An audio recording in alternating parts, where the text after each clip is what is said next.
Okay, guys, so welcome to the exam. We are going to start with Denise. First of all, it's going to be Denise.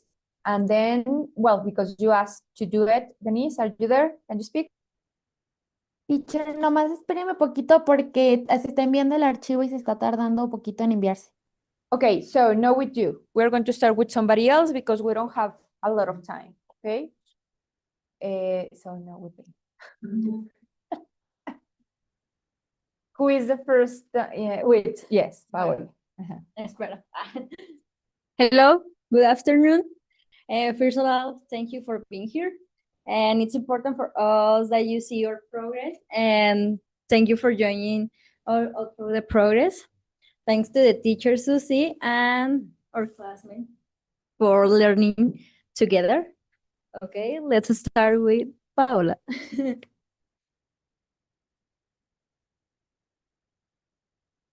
Okay, Pao, what is your presentation? What's up? Perfect.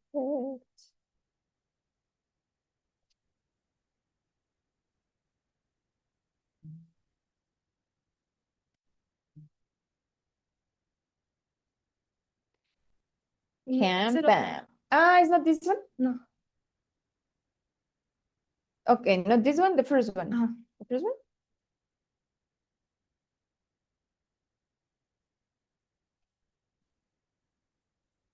Perfect, we're ready for you.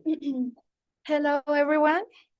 You probably know me, but I would like to introduce myself anyway. My name is Paula Salas Herrera, and as title say, I want to talk about the sport I play. No, it's just a sport. Many people may think it's only a sport or simply a hobby that doesn't really matter. But I'm here to share my point of view and hopefully make you see it differently. Next, please. I'm started playing when I was 11 years old. But I had been interested in this sport when I had, well, long before that. I enjoyed the team at the school, secondary school number 8. At that time, I didn't have many friends because I was a new student at the school and I wasn't very social. When I joined the team at the school, I didn't know how to play at all. But while I was learning, the girls on the team began treat me badly. They took my things and harmed me with their words and actions. Because of this, I quit the team for 3 or 4 months. Later, my coach Chui talked to my mom and told her not to give me up on something that he could clearly see I loved. I thought about it for days, and finally I decided to return.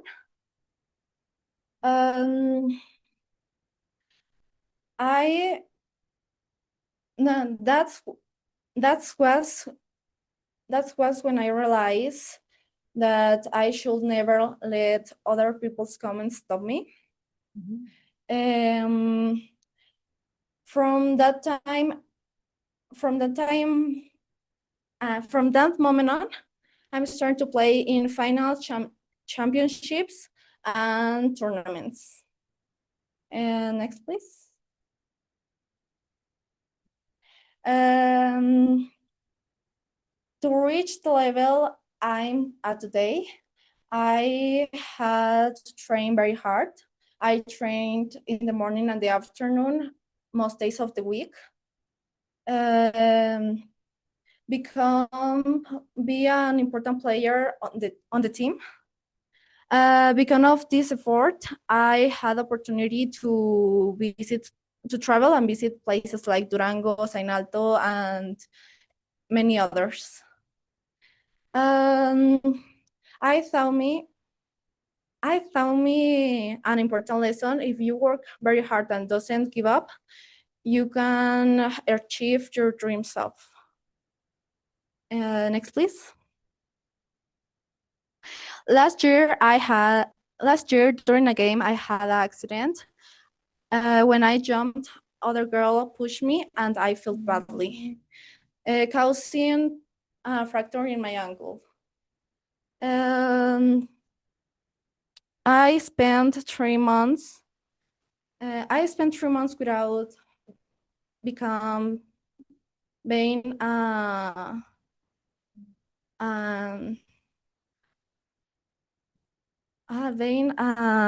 unable to play. During the time, I thought about quit it and mirror about whether I will ever walk without pain. Next, please. Um, but after those months, I come back, and today I'm okay. When I was injured,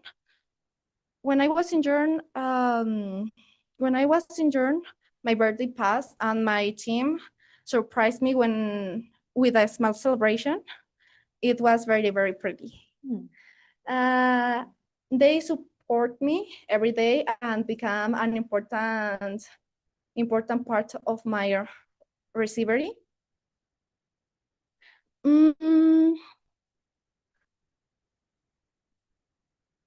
What once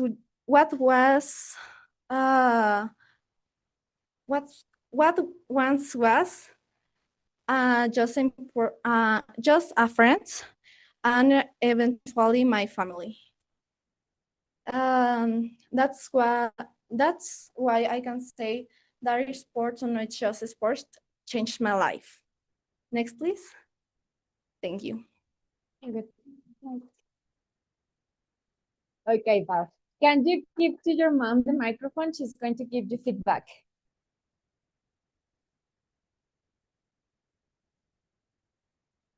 Este, Te va a dar unas palabras. pues felicidades. Ha sido un cambio muy, muy drástico desde los inicios hasta el día de hoy. Y la felicito porque la he visto dedicarse, la he visto escuchando música en inglés y luego yo ya le pregunto y luego ya me contesta y ha sido un cambio maravilloso en ella. Es una niña ya, es mi niña, es una señorita ya más segura, y me encanta esa transformación que ha tenido. Le falta todavía camino por recorrer, sin embargo, lo ha hecho muy bien y todo con su apoyo, maestra. Mil gracias. Gracias. Bonitas palabras. Okay. Hi, come in. Buenas tardes. Pau, really good job. Yes, as your mom said, this change, this develop that you have had in your English is amazing. I remember the first day you were studying English and you were super nervous and you didn't want to do the oral exams and you couldn't memorize anything and you thought the English was the most difficult thing in the world. And look at you, like speaking perfectly with a very good pronunciation, perfect pace, a lot of vocabulary, talking from your heart, supernatural, well use of the grammar, well use of the past.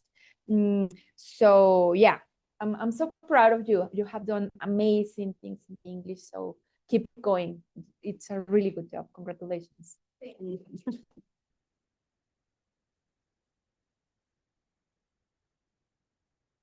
Okay, just let me see if and Dieguito, Selene. No. I don't know. Maybe he's online. Let me check. No. No. Y luego le tocaba ser maestro de ceremonias.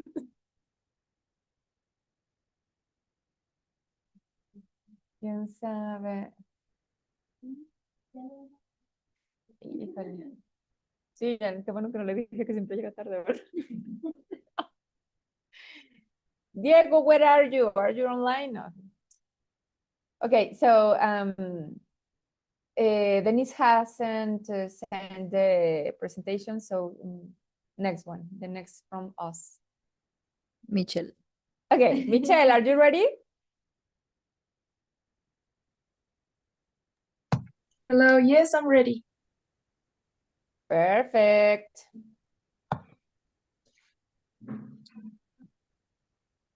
Yes. Ah, no, no contestó. A ver. Diego. Where are you? A lo mejor ahorita llega. ¿Te iba a venir solito? Sí. Ah, pues ahorita llega. Como que. Ajá. Está bien.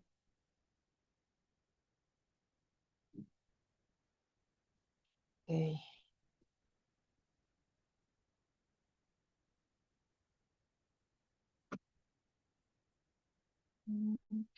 Where is your presentation, Michelle? I already It's sent on you teacher, on WhatsApp. WhatsApp. Okay, okay.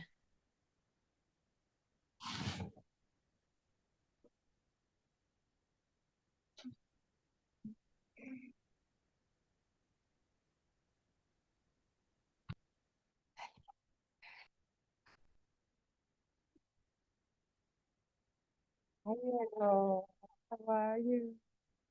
You left your co-master alone.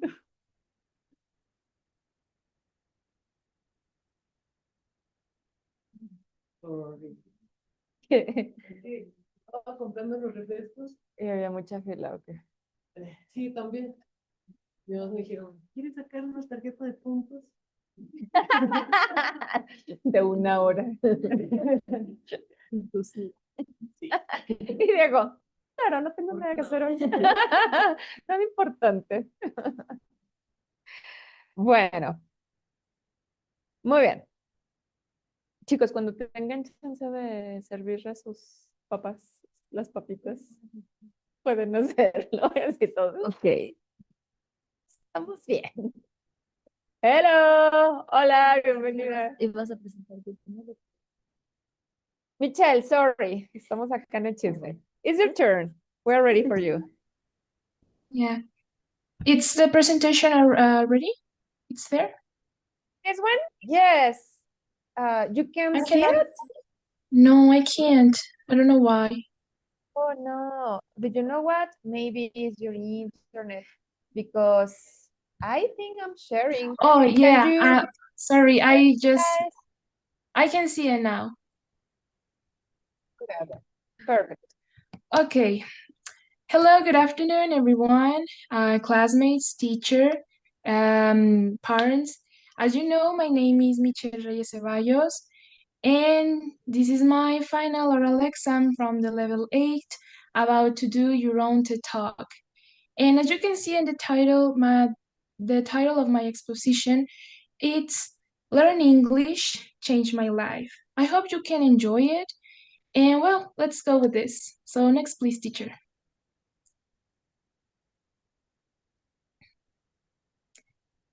Okay, but what is English, the English language nowadays? What is English today? Well, English is the second most spoken language in the world after Mandarin Chinese, but is the primary language in various globalized sectors such as economics, technology, science, and even education. It's an international language with more than 800 million second language speakers and 400 million native speakers. According to studies from Economics Corporation and Development, English guarantees more job opportunities and higher salaries compared with those who don't speak it. So, well, English has had such a significant impact on education that many countries have incorporated into their curricula, this to develop more well-rounded and successfully citizens. Furthermore, English is a key requirement from students exchange programs, and its use in major conferences to reach a wider audience. Conferences where the people can connect and share ideas through speaking English, which can be a disadvantage for those who don't speak it. That's why it's international importance. Next, please, teacher.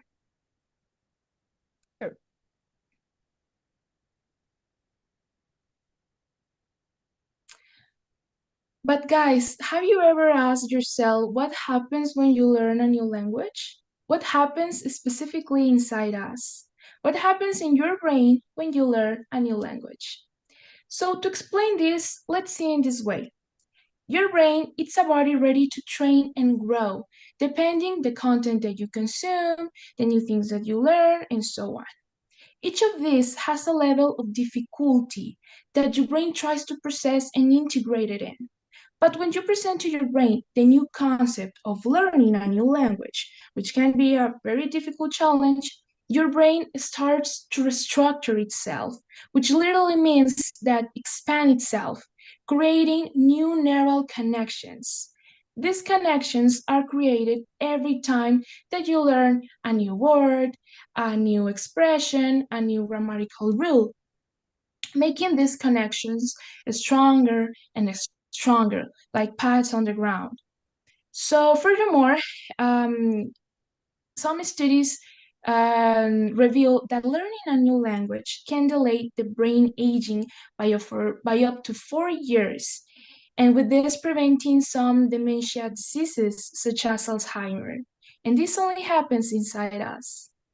While showing this important ability to speak in English, your self-esteem and dopamine levels can rise every time that you realize that you can understand an expression, that you can read a paragraph, that you can comprehend an audio recording. One step by step, effort by effort, you can communicate with people. And that's amazing, I swear. But I must clarify that this doesn't happen overnight. And this is something that occurs when we begin in this. We are so focused on not making a single mistake, on trying to say everything perfectly. But guys, remember that all it's a process. And I think similarly that learning a new language can open up to discover a whole new world, like broadening your perception of the social world around you. And this point is very important, but I want to discuss it on the next slide. So next, please, teacher.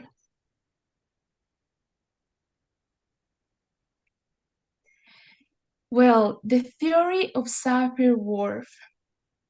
The man that you see in the picture is Benjamin Lee Whorf. Benjamin Lee Whorf was a linguist and anthropologist known for his work on language. And as a parenthesis, I just can say that I feel deeply his theory when I start learning English and when I start reading this theory. But let me explain you what this theory is about. Okay, his theory suggests that the language we speak influence in how we see and think the world. And I know my classmates, even the teacher and I, feel in the same way when learning a language. It's like we break free the established norms of our language and we can discover a whole new world. If you didn't understand this, let me explain you on the easy way, okay? The theory itself tells us that the language we speak influence in how we see and think the world, right? Well, imagine that there are no words in Spanish to describe a color, a simple color. Will we see on the same way? I think no. Or what if the words right and left didn't exist in Spanish? How we would orient ourselves? Well, this theory tries to explain this, that depending the language we speak, we can sometimes miss the point of simple things due to a lack of words in our mother language, in this case in Spanish. There are a lot of examples. For example, in the second picture, we see the unit civilization. This civilization obviously has their own language. In that language, they have a lot of words to describe different types of snow. While in Spanish, we just have nieve, right? And another example is the Purja language. Sorry for my pronunciation in Portuguese. Spoken in Brazil, where there are no numbers, like there are no words for there are no words for the like greater than the number two. I mean, there are no three, four, five, and that language didn't exist. But which can alter their understanding and perception of the quantities. But it's their language. This means that if we cling to our language, we can limit our ability to understanding, to describe, to see aspects of the daily life, while some language can take advantage of. So, well, this is just a little summary about the theory of Sapir-Whorf. I hope you can investigate it about it. It's so interesting. So next, please, teacher. Sure. Well, the best way to learn a language. Okay, a few days ago, I was talking to a friend that I met through speaking English, and I told him that I wanted to learn a new language, his own, specifically Arabic, because he's from Morocco.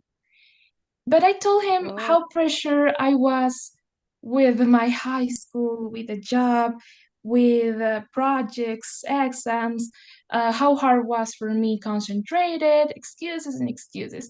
And that's when he told me that I would truly learn a language when I did it with patience, not with pressure. I think learning shouldn't be seen as another burden, should be seen as an adventure. And I think that learning a new language can be a challenge. And I know that when we are looking for methods to learn a new language, almost always see the same structure. But the best polyglots didn't all use the same structure. They have their own methods, and they agree that we can't all learn on the same way. And reading and investigating and watching videos, I found 4-point keys to learn a new language. The first one, as you can see, it's enjoying it. The second one is having your own method. The third one is having your own system. And when I say method and system, don't confuse. It's not the same thing. Because when I say your own method, I say the best way for you to learn that language without following the structure. And when I say system, it's putting on your challenges, challenges that can make you closer for that language that you want to speak. And the fourth one, it's have a lot of passion, a lot. But I think the most important of this, it's enjoying it. It's loving the process. It's accepting every mistake because we are part of it. The truth is that we will never learn a language 100%, but it's nothing worrying about because we don't even know our mother language. So just keep mind and patience, not pressure. Next, please, teacher. Sure.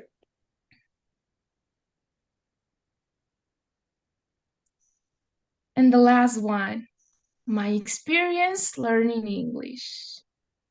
Well, ultimately, I think my learning process has been entirely at my own pace. Obviously, with the support of my teacher, and this magnificent course.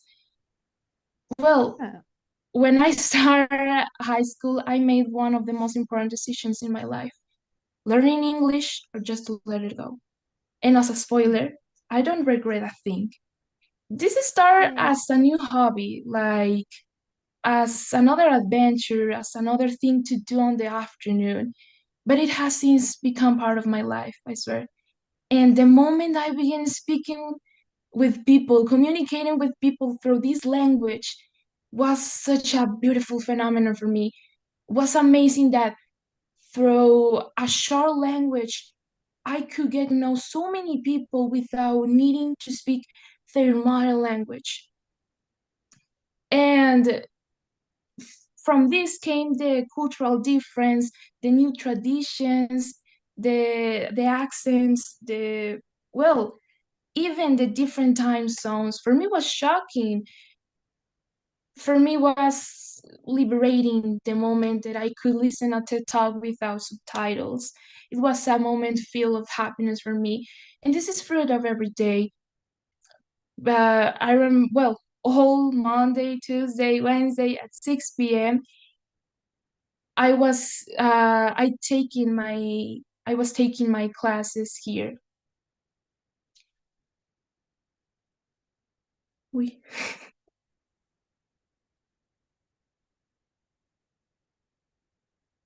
Hi, Michelle, we fell down. I'm so sorry. Don't worry, don't worry. It's okay. I already Everything. changed the internet, so I hope this is not going to fall down. Okay, don't worry, teacher. Don't worry. Okay, so we are here, and you were saying that it was really, really important decision to speak English, to start to learn English, right? Mhm. Yes. So just to finish, it was a moment, was liberating the moment that I could listen to the entire TED Talk without subtitles. It was a moment filled of happiness, and it's fruit of every day. It's fruit because from Monday to Tuesday, Wednesday at 6 p.m., I sat down and take my classes. I changed my phone's language. At the beginning, when I forced it to me to watch serious programs in music in English, I ended up enjoying it, and I still do it. Well, learning English makes me realize that I have discovered my passions, and from that little seed of study, my life completely changed. So, next, please, teacher. Sure.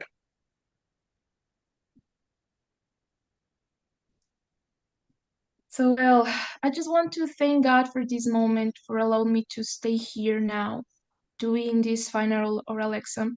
All this process has been such a beautiful, and well, learning English has made me to meet you all, guys, my classmates, you, teacher. I'm so grateful with all of you, with you, teacher, for teaching me with passion. Uh, you have a part of my life, literally, because almost all my high school I was studying English, and I will remember you always. So I think this is my final thank you for your attention. So thank you for your attention. That's all. Oh, it's so beautiful. Thank you, Michelle. Thank you. Oh my God, your talk is so moving. I wanted to cry, but I said like, no, I'm the teacher. I can't cry. I need to be strong. Oh, but it was amazing. Your talk was amazing. I love it. The English changed my life. And how do you feel about it? It's really, really moving for me. I want to tell you that you are an example of life because you demonstrate us that it's possible to study online and to be great doing it, to be the best doing it, because you always you always has the diploma for the best grade, and your speeches are amazing always.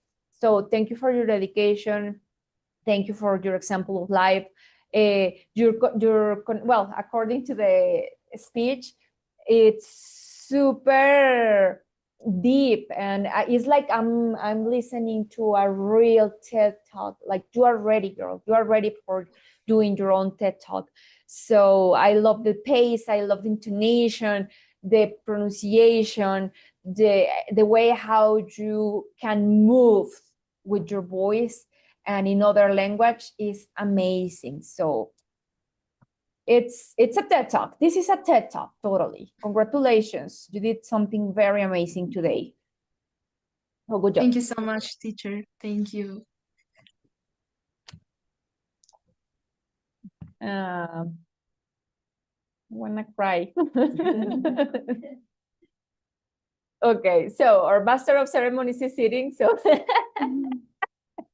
or Dieguito, it's your turn to present the Yes. next person. Yes. I'm next. Do you have the microphone? You or me. Porque eran los dos mismos. Denise, over- So Michelle was first, so the next it's me, right? Present. your presentation? Yeah, I'm next. I Yeah, was the first. it can be you. Yes. So Can you turn on the light, please? Because nobody is going to see you. Yes, thank you. Perfect. Now we can see your pretty face. Yes. De tanta presentación se les tiene que pegar a algo, ¿no? Very good. So the failure is part of the success. Right now, well, you know me, it's my turn to present. Yes, very good. And it's on WhatsApp, I WhatsApp, guess. yes. Very good.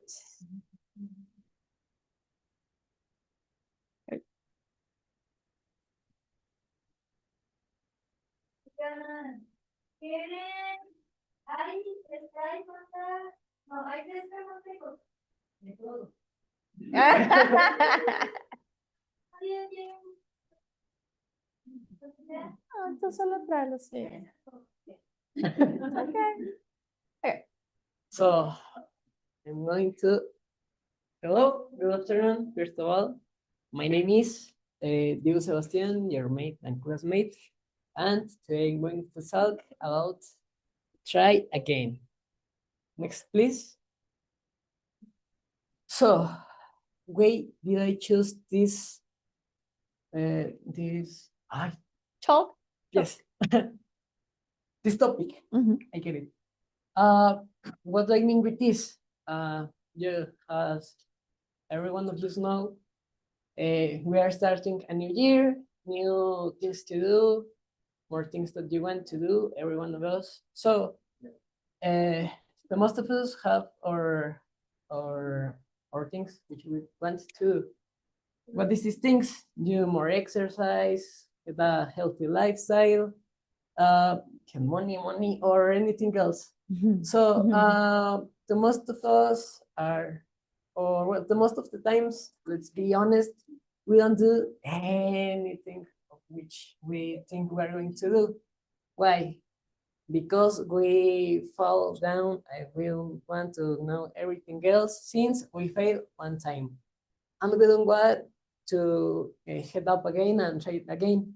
So today I'm going to talk you about why you should try again, and also some examples about people who tried again and got a massive exit. Next, please, teacher. Well, now next we have the examples. Next, please. Here we have some of these people. First of everyone of today, there's this dude called Scott Cawthon. He's a video games developer. And first, when he was developing his first game, sorry, he was very criticized by his works. Why? Because other people was telling him that his designs was awful, was scary, and it is gets more awful because his games was about the religion for kids with interreligion. So what he wanted to do, it was to expand the religion and develop it. So what did he done with when the people told him that his designs and games was awful? He done a last work and definitively, and after that he was going to left the develop. Yeah, like definitively. So what did he do? He developed a video game, a horror video game, based in all to criticize, making horrible designs, as very very scary game, and now he has one of the biggest saga of video games called Final Freddy's. I know someone of you know. Oh, he has a lot of money because he has become very famous. His game was a massive exit. He has around of Massive success. a massive success. He has books, video games, even movies. I don't know if you take your sons to Final Face movie. Yeah. Yes. And so, well, yeah, based in here his criticize, he developed incredible video games. Then we have Albert Einstein. I know every one of you know Albert Einstein. He's an a mathematic, or he was a mathematic, and when he was in the school, he was called dumb. The teachers were saying that he was very slow learning, but then now every one of you know with him because of his works on the mathematics, of course. So this teaches that not because somebody tells you that you can't, it means that you can do something which you want. Then we have you. Yeah. Yes, please. It's Jack Ma. Jack Ma.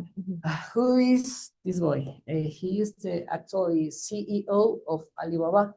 Of course. But before of one of the biggest business in all the world, he was rejected from a round of steering works.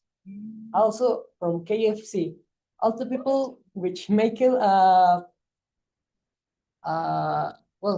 who asked for the employment was the people was agreed with them. Only he was rejected. From all the develops. From all the people who was requesting to you. So also before of getting into the world of business online, he got a traductor agency. It's A translation agency? I think it was a agency. Okay. But also it broke. Sometime then he started. But now actually he has a lot of money. He has one of the biggest business in the world, and also one thing very important, it's online. It's in the future, in nowadays. Next, we have. Sorry. We have Mike Menzer. I don't know if someone of you know about this boy. I don't think so. No, sorry. No. He was a bodybuilder in the 70s, around 80s.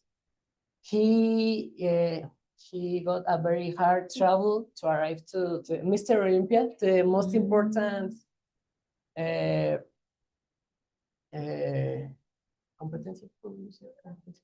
Competition.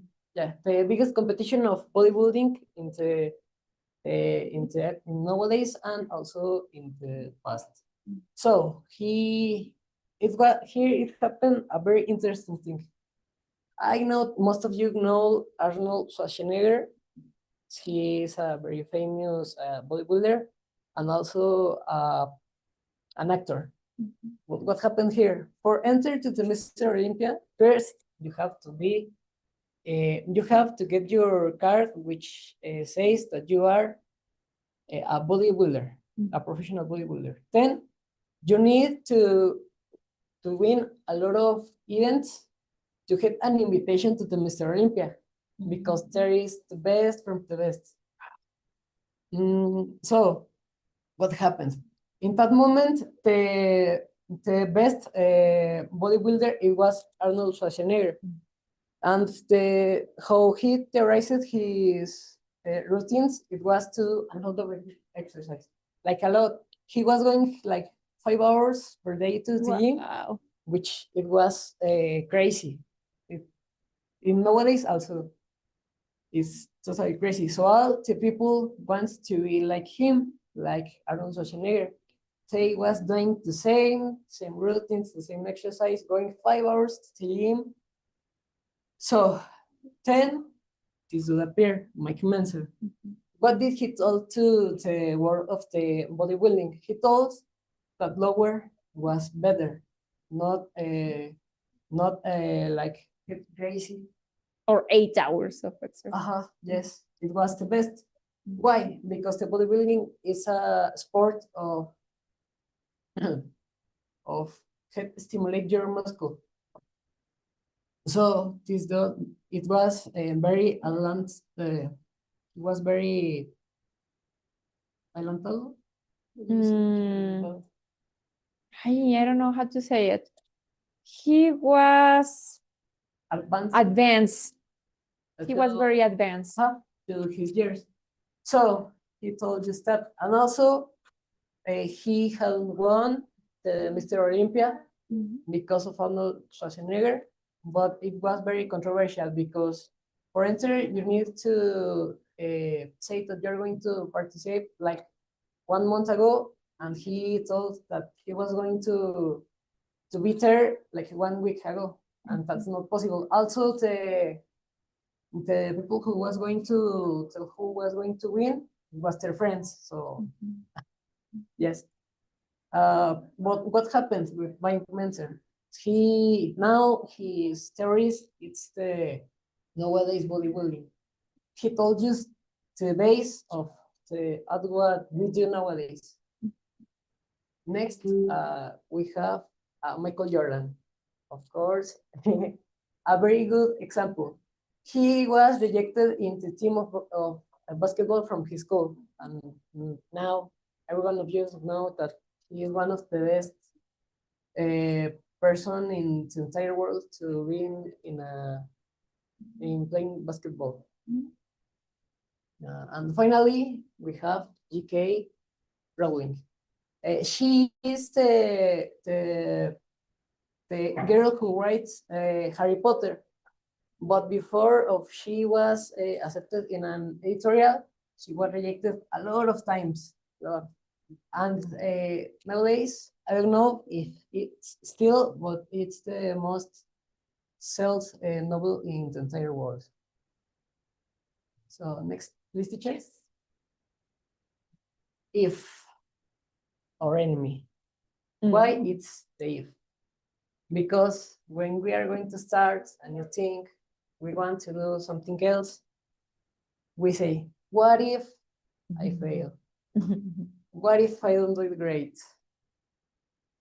What if I fell down? So we don't need to think about it. We need to think, why not? Next, please. Why not? Or more valuable resource. Why? Because if you are going to start to exercise, to learn a language, to do something interesting,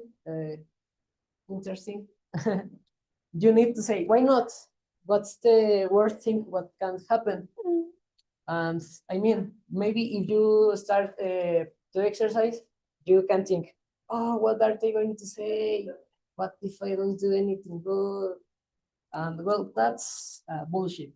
Why?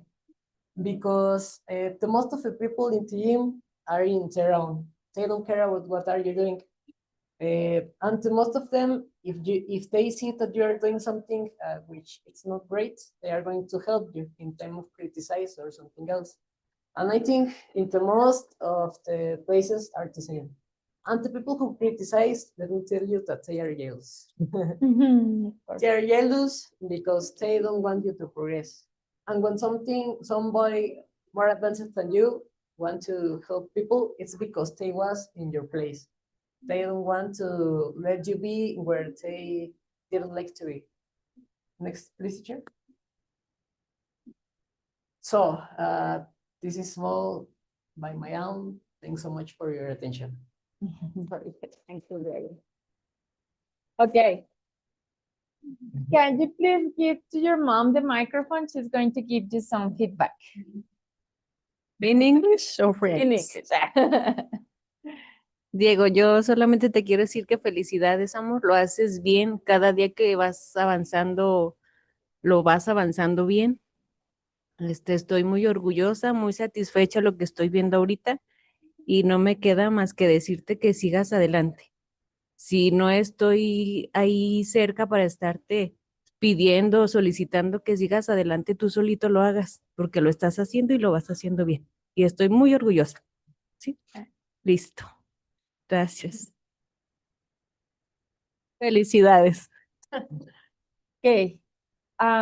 Yes, good job. I like your talk about try again because it was about failure, how important is failure and how that helped us to make a better job, right? And this is similar what you were doing in the English, like fail to fail to fail until you were not, until you got it and you were the best doing this, right? So it's the life is about failing. Diego, you are a super intelligent, a very deep kid since you were like, you started what, at 8? Yeah. Oh my God. And you were super deep, super mature, super intelligent since then. And you are being in more now, like you are getting older and becoming a very intelligent person and citizen, and you are going to do great things because you are super young right now and you are doing great things right now. I don't know what are you going to do in the future. You are going to be amazing, right? So yeah, I'm very proud of you. Well done. Good job. Thanks.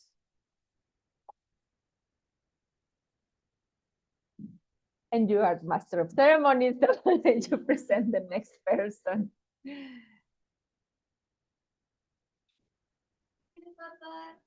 Me.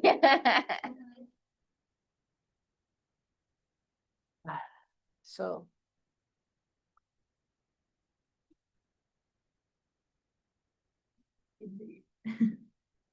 One, two, the three, only one, two, three. failure it's stopping the attempt. Now we have a classmate, Jimena.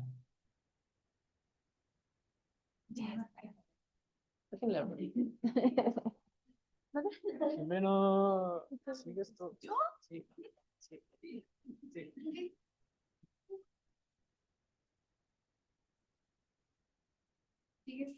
It's your turn. Mhm. Let me send you the presentation.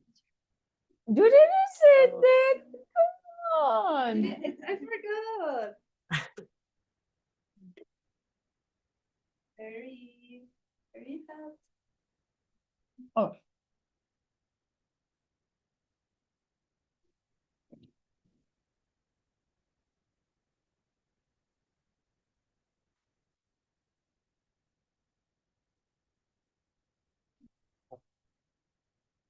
We're ready for you. Me pongo nerviosa.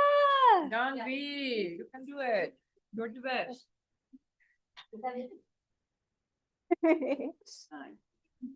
Nice.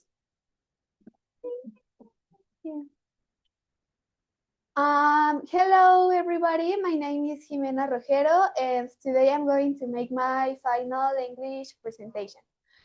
In this topic, I'm going to talk about something that made me feel like a lot of time very stressed, but now I finally find a way to get out of that situation. Next, please. Sure. Well, for years, my answer to the question, what do you want to be when you grow up? I always make the response very determined. I want to be a doctor, but Yes, it was super, super clear. I want to be a doctor. I always saw myself wearing a white coat, walking through the hospital corridors, and after all, saving lives. My family, my teachers, and even my friends saw me being a doctor and doing the doctor things. But when the university um, started mm, to getting near, and I was already finishing my high school, I started to feel stressed. I saw the university opportunities, and instead of feeling myself like excited, I started to feel like an emotional pressure. I started to feel stress, and I started making questions like if I really want to do this with my life. Next, please. Next, please. It was I wasn't sure if it was fear of commitment, like I wasn't sure if I wanted to spend 10 years studying that career. I started to feel pressure. I started to feel anxiety, and I started to make questions like, is it really for me? And after a lot of thinking, I came to the decision that medicine wasn't a plan for me, because I wanted to make something good for the people, the town, but not like saving lives and wearing a stethoscope. So,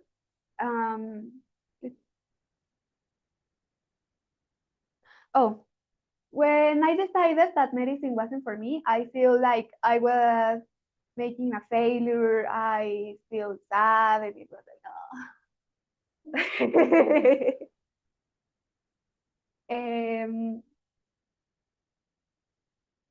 Oh, next please. So I decided to change. ¿Puedes subirle poquito? Sure. I decided to change my plan. I started to question myself who I am, and one of my priority questions was if I wanted to study medicine because of like the inertia or pride, or if I really wanted to study knowing all of the good and bad things that that career included. So accepting that that career wasn't for me was a process, because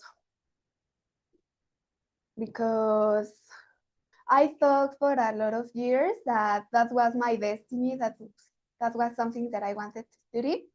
But after all, before getting accepted in a university, I decided that that wasn't what I wanted to be.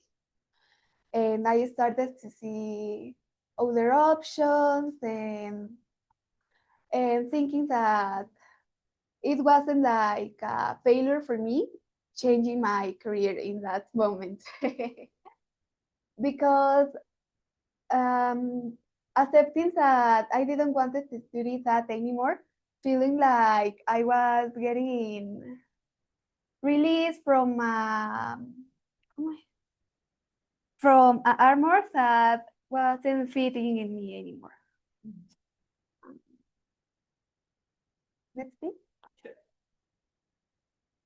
So I decided to let go, and I learned the art of letting go. I started to investigate another careers, where we truly vibrate. Like I started to see another options, something that combines with my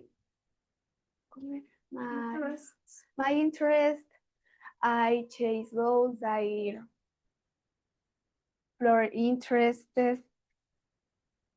Like when I started to explore more careers, my curiosity returned because I had freedom to choose again. And after a lot of thinking, I came to a decision, and I came to a point because a lot of people study a lot of careers that people doesn't like, but by the fear of what I'm going to do, of I am going to leave my career, a lot of people keep studying a career that they doesn't like, and all of their lives they are working in things that they don't like appreciate things that when you wake up you don't feel the excitement to do. Next, please. Oh, I started to listen myself. I started to be more functional, and I did a lot of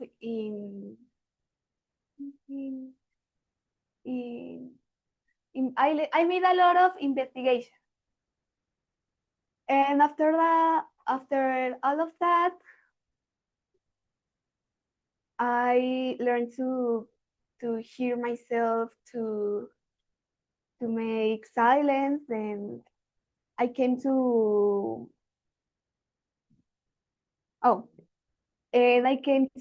the point that I decided that a career is not defining my value, and now I have another vision of my future. Next, please.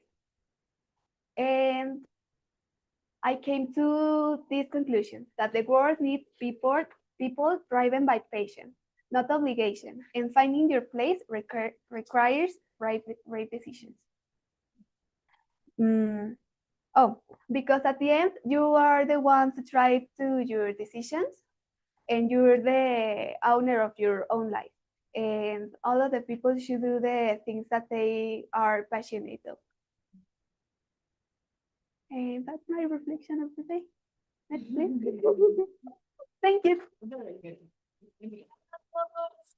Okay, Jimmy. Can you give your microphone to your mom? She's going to give you feedback. There. Buenas noches. Soy Sí, la sí, que me bueno, sí. Buenas noches. Sí se escucha, ¿verdad? Sí. Es que Pues- ahora el micrófono, porque ayer dijo un señor, pero no se oye nada. No, es que es para que se oiga en línea. Ok, No, ok. ajá. Sí, pues muchas felicidades, Meja. Quiero decirte que, pues, no me había dicho el tema que iba a presentar, pero tú puedes ser lo que quieras ser. Siempre vamos a estar para apoyarte. Sabes que te amamos y que estamos para ti. Puedes lograr lo que te propongas. Y habló mucho de lo que es la pasión por lo que haces. Yo creo que eso es la clave, que realmente ames lo que haces, que te entregues, que en cada cosa que hagas pongas lo mejor de ti.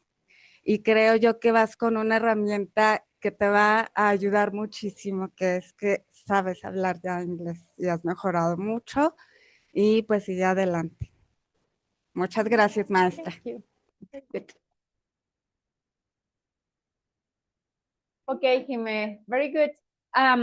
So I like that your topic was very, very personal. And yeah, I guess it's something that people you are living right now, because it's the change between the high school to the university, and choosing a path is very difficult. I think is your first, I don't know, real problem in your life, because it's defining a path.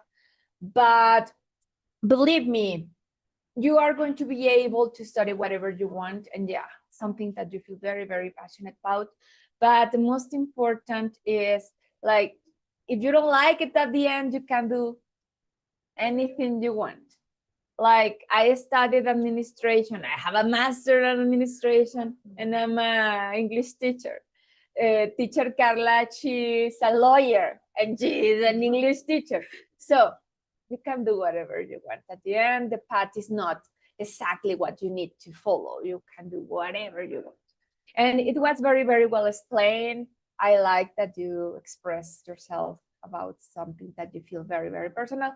And I'm curious, did you decide already or not yet? I am between two careers. I am deciding between accounting Mm, and between international businesses? businesses. Amazing. You're going to be great in anything you choose. And I learned that if I am studying or doing something that I don't like, I can start over. Totally. Wherever you want. Or do a master in another thing. That's okay. Great. Good job. Very good. Thank you. Okay, guys, who's next? Who's next? Yes, I'm sorry. Okay, the next one is Fatima Flores Arispe. Very good. Is on WhatsApp your presentation? Yeah. Le puse WhatsApp. Sí, sí, picante, Jimena, tienes razón. And did you do your chip salad at the end? Yeah. She. Very nutritious, your salad. Of course. Go ahead. Okay. Today I'm going to talk about one of the things I enjoy a lot, that is the rhythm games. And I'm going to talk about how rhythm video games and and how they affect your brain. Next, please, teacher. Okay, first, we gotta start saying the basics. Like, what's a rhythm game in general? A rhythm game, all of us have played any rhythm games in our lives. For example, when we were kids, we played the hands games. And also when we were kids, we played like giants and tinies, giants, tinies. So that's a rhythm game. And most of the rhythm games follow a certain beat or music. That's why they're called rhythm games. So it requires music, body movement, and voice, and instruments to follow the beat. So next, please. In video games, this is most likely the same, but they focus on dance or they require of stimulated performance of musical instruments. For example, in here, that there is like a battery, but it's a rhythm game. Or here, there is a game that is called Guitar Hero, that you need a guitar to play. Or for example, in this one, that it requires us to dance and a lot more. So it requires players to press or step on buttons. It's like the buttons to press up in a sequence dictated on the screen, or any game that requires not to be hit in time of a song. These ones are the notes, and the notes come in charts. The charts are different than the music is played. They go along with the beat. Next, please, teacher. Okay. There are a lot of different rhythm games. For example, here one of my personal favorites is the one that is called Project Sekai, or this that is called Rhythm Heaven, or this one that is called Osu, or this one that is called Dance Revolution, or this one that requires people to play on drums. So also this is for, well, let me finish. Okay, from the types of the rhythm games, These are the most common that has 4 arrows. These ones are called vertical scrolling rhythm game because the arrows comes vertically to the point that we have to hit it. So these are the most common. The most common. For example, it was an image from up there, but this is the most common. It comes from 4 notes to even 6 or more. And there are the ones that require aiming with the mouse and the keyboard. The ones that require instrument, or the ones that require you to dance, like in Dance Revolution, or these ones that only you need to hear the sound to know where to press a button. Because for here, it doesn't have a chart like in here. These arrows are the charts. But here in this game, you don't require any chart. Or for example, Just Dance, it has a chart down here from what movement do you have to do. So next, please, teacher. I sent you a video that I like to. You want me to play it already? Yeah. Okay. Oh, yeah. I recommend you to turn a little bit down the volume because it is really loud. And here I'm going to show you the amount of different rhythm games that exist. And there are a lot more. That's the wording. It has a word? They say that. Okay, there are a lot of rhythm games I really enjoy to play.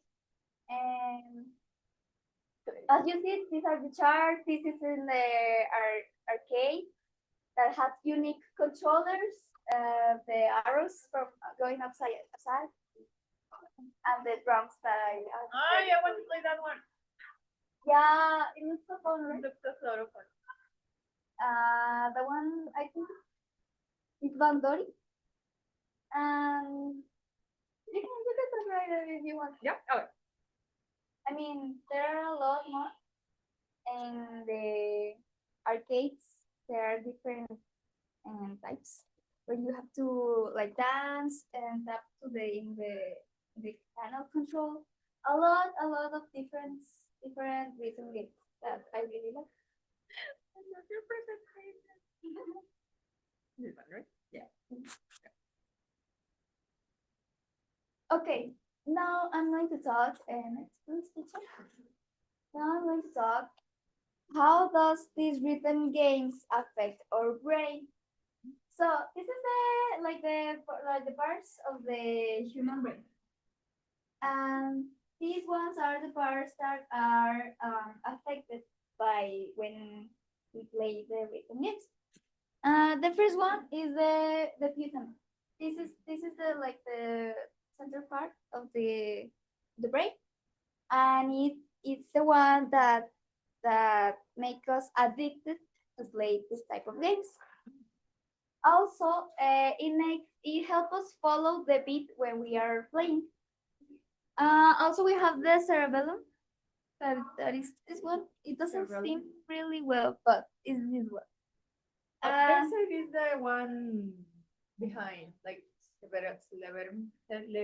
Cerebellum. Yeah, this is what is down here. Yeah. So that one helps us to process and regulate rhythm timing. It tells us how to when and how to play the notes. It's going down the chart. Also, it requires it helps us with timing and coordination with our physical movements. The next one, the frontal and temporal lobes, this one and this one, help us to memorizing the chart. Like how are we going to play it, the moves that we do, it memorize them and make us do better when the next time we are playing. Next, please, teacher. Sure. Okay, so the other one is the premotor cortex. Is this one? I think it's really Yeah, I can do it. It helps us to plan and execute our movements. Like, oh no, this note is going down. I have to press it like really fast. And also the prefrontal cortex. It's involved in attention and quick decisions. Like in the chart when you're playing, you have to be quick when you have to press the button that it's coming down. The attention of the chart you're playing. The reward system. It help. Is this one down here? It help us to be like, if we clear a song and if we like that song, we keep playing it because we feel good when we play it. So I'm going to talk about the neuroplasticity and its importance. Okay, so the neuroplasticity is the ability of the brain to form and reorganize synaptic connections by pattern recognition, the pattern recognition of the charts of the videos. It allows users to form those connections and making our brain healthier. Those connections are made when we remember the charts, when we play the rhythm games, when we follow a beat. That's what I showed you before. And it prevents Alzheimer. Those connections that we do. So in conclusion, reading games are really healthy for us because it provides us better reflex and motricity and reaction time and prevents Alzheimer. And also they are really fun to play. So next, please. That was all. Thank you for your attention. Okay, Happy, can you give, I don't know if your mom or your dad or both. It can be both. One, two, pueden ser los dos. Bueno, pues es interesante ver que te esfuerzas por entender nuevos temas y que te pones tú mismos nuevos retos, porque pues podríamos ver aquí una presentación que hiciste hace 2 años, ¿verdad? Y pues nosotros no sabríamos que la hiciste, ¿verdad? Pero sí se ve que te retas y que es bueno eso, que tú mismo te retas, porque al final estás en la etapa donde tienes que decidir tu carrera, dijo una señorita por acá abajo. Y es bueno que vayas formando tu carácter y tú misma sepas qué es lo que quieres y cuáles retos puedes y debes vencer, ¿verdad? Qué bueno que te retas en el sentido de usar palabras, pues, que son difíciles en español, pues más difíciles en inglés, ¿verdad? Y saber los conceptos y las terminologías que algunos nunca habíamos oído, ¿verdad? Que me da gusto que ver esa fase de ti y ojalá y que sigas creciendo. Nice. No, tú ya sabes que, pues para mí eres lo máximo, soy tu fan número 1. Y pues sigue aprovechando, hija. Yo no sabía que los videojuegos fueran tan saludables, necesito que me enseñes. Y pues pedirte que sí juegues, pero también duermas, o sea, es importante La también. próxima es que haga una presentación sobre la importancia de dormir. ¿Qué Sí, te parece? a ver, ándale. Entonces, muchas felicidades. Very good. Nice. Yes. Okay. My feedback is going to be fast. Did you know what? I was going to tell you exactly what your dad told you. Like you are trying to speak like different kind of about different kind of topics every exam. So that's great because I didn't know the parts of the brain even in Spanish. I don't know them. So today I learned something new, that is the parts of the brain in English, and a lot of a lot of vocabulary that I'm not going to manage day by day, but you teach us all that vocabulary today. So thank you for that. And yes, it's true. That's the thing. Like you are never going to know 100% English because there's a lot of vocabulary over there, like the medical vocabulary, laws vocabulary, history vocabulary. But the idea is like try to speak about different things and stuff, get the most vocabulary, as much vocabulary you have, as much better you are going to speak English. So great, good job today.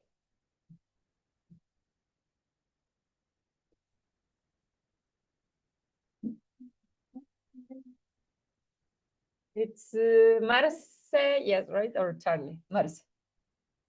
Marce is going to represent, is going to present Marce. No. Yes.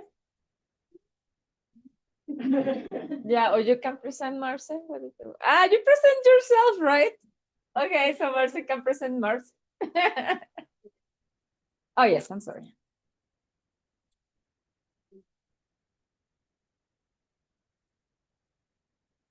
Hello again. My name is Marcela Melo Treviño.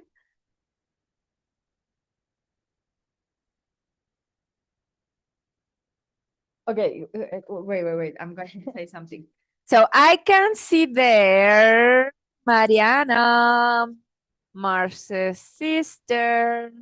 Are you there? Mariana? Hi. So attention because Hola. you are going to give the feedback to Marce, okay? Okay.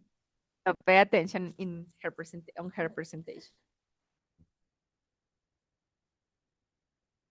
Okay. It's on WhatsApp? Yes.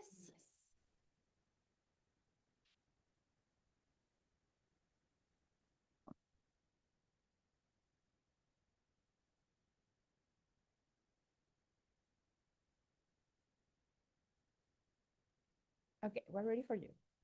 Okay. I'm going to talk about learning English, like Michelle. I want to talk about this because we're getting closer to finishing. Yes. Let me start with a simple question. How many of you understand English but feel nervous speaking it? You know the words, you know the grammar, but when it's time to speak, your mind goes black. Well, that was me. And next, please. Okay. When I start learning English, I believe one a big lie that I had to speak perfectly before I spoke at all. I wanted to feel ready, but ready never came. Instead, fear showed up. Fear of making mistakes, fear of having an accent, or fear of being judged, and that fear can stop you faster than any difficult versions. We often think learning English is about memorizing lists, rules, or pronunciation. But the hardest part isn't it intellectual, it's emotional. Because every time you speak a new language, you are exposing yourself or you are showing vulnerability. Here's something we don't say enough. Everyone who speaks English well once spoke it badly. Every fluent speaker was once a beginner, and every confident speaker once felt embarrassed. The difference isn't the talent. The difference is the courage to do that. Think about how children learn a new language. They don't ask, is the sentence correct? They try, they fall, they repeat again and again. And somehow, as adults, we forget that learning requires permission to be imperfect. So we stay quiet but the silence is expensive. It costs opportunities, it costs connections, and it costs confidence. I realized something important when I finally started speaking without waiting for perfection. People didn't correct me as much as I feared. They didn't laugh, just they listened. Because communication isn't about sounding like a dictionary. It's about being understood. Next, please. Creo que ya me las pasé todas. Yes. No, yes. Your accent doesn't mean your English is bad. It means you are a bilingual. It means you are brave enough to use more than one language. English opened the doors, not because I spoke perfectly, but because I spoke anyway. It allowed me to new people from different cultures to apply for opportunities I once thought were impossible, and to believe that my ideas mattered beyond my native language. And yes, I still make mistakes, but I will always make mistakes. Next, please. Yes. But now I understand something powerful. Mistakes are not the enemy of learning, but they are the path. So if you're learning English right now, I want to remember this. Speak before feel ready, use simple words, and make mistakes, and let your accent be here. Because the goal of English is not perfection, the goal is connection. Next, please.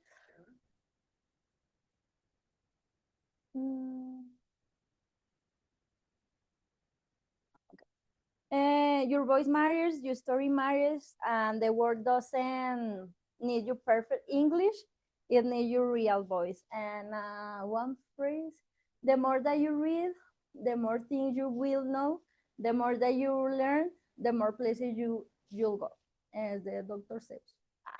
And the next, please. Is Dr. Seuss? Yeah. Thank you. Okay, now, Mariana, can you offer her feedback, please? Yes, hello. I'm a Marcy's sister, and I just wanted to tell you that you've done an excellent job. I'm so happy for you to say you're becoming a woman's who ready of the world, and that you're breaking free from those fears you had. I'm getting to know a whole new side of you what that I didn't know existed. Sorry, and for those who don't know, and Marce used to be very introverted, and I'm so glad to see that now she so outgoing and connects with people so easily. And I'm so proud of your Beijing, so authentic and above all, and for your courage. And I love so much. Congratulations and keep it up. En español, muchas felicidades, Marce. Me da mucho gusto que te estés preparando para ser una mujer muy competitiva en este mundo. Sé que puedes lograr lo que tú quieras, lo que te propongas. Me da mucho gusto ver cómo estás venciendo diariamente los retos que tiene la vida. Para los que no saben, bueno, Marce antes era una persona un poco muy introvertida. Yo creo que eso no lo hubiera podido lograr hace un par de años y me da mucho gusto ver cómo ahora te estás relacionando con la gente, que estás creando conexiones, como lo dijiste en tu presentación. Y pues bueno, estoy muy orgullosa de ti, hermana. Sigue echando muchas ganas. Te quiero mucho y muchas felicidades. Tu tema, muy bien, 10 de 10. Gracias. So yes, I'm going to be a little shorter with my feedback. It was a good job. Remember not to read. It's very important not to read. Speak from your heart. That's the only thing that I'm going to tell you today. The rest it was okay, understandable. A very nice talk and very clear, nice face, nice presentation. So congratulations, Marcy. Very good, guys. So, who are you going to present now? Success is both through effort and consistency. Next, we have our mate, Carlos. Yay. Just send that to me, right? Yeah, my mama said. Mm.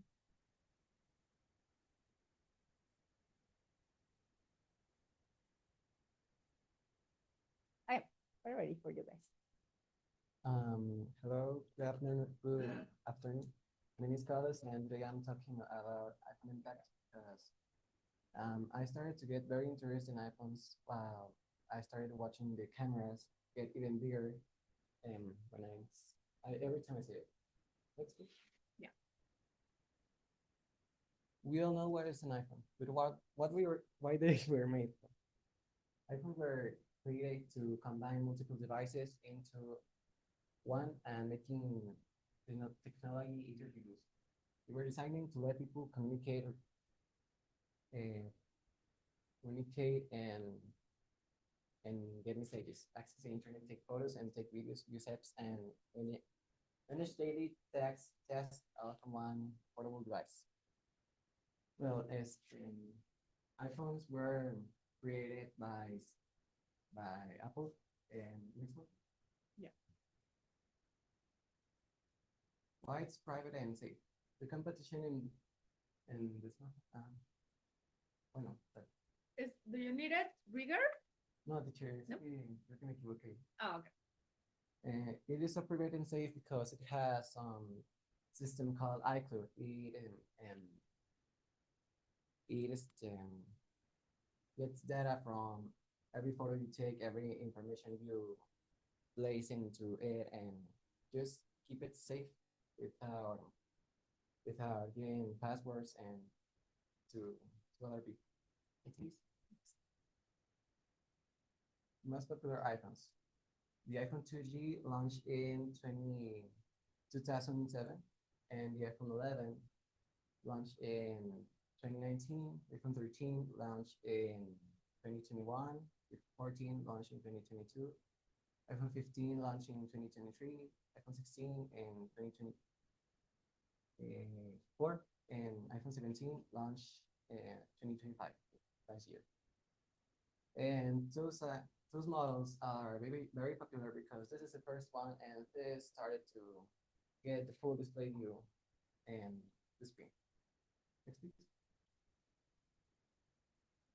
But first of all, Apple created the iPhones. Apple Incorporation is a premier American multinational technology company headquartered in Cupertino, California, renowned for designing and manufacturing consumer electronics, software, and online services, including the iPhone, Mac, iPad, and Apple Watch.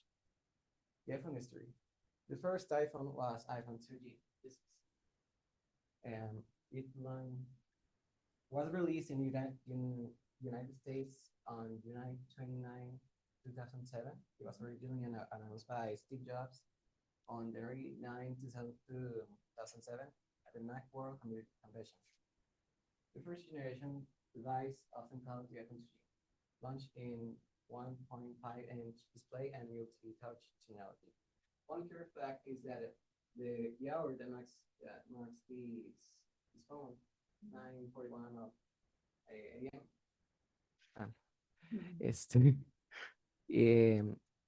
It is exactly the hour the first iPhone was presented, and it was still showing this hour on every model iPhone was releasing.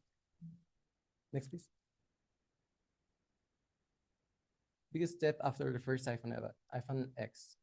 The iPhone X was exceptionally popular because it marked the 10th anniversary with a national radical design, launching the all-screen era by removing the button. It introduced Face ID, history, navigation, and a superior 5.8-inch OLED display, setting a new 100+ industry standard for luxury, powerful smartphones in 2017. Well, this was very popular in its moment, and it only launched the base model, and the Pros were launched in 2018. And the iPhone 11. The iPhone 11 was Apple's next step after the iPhone X. It removed this camera design and so the classic three camera design.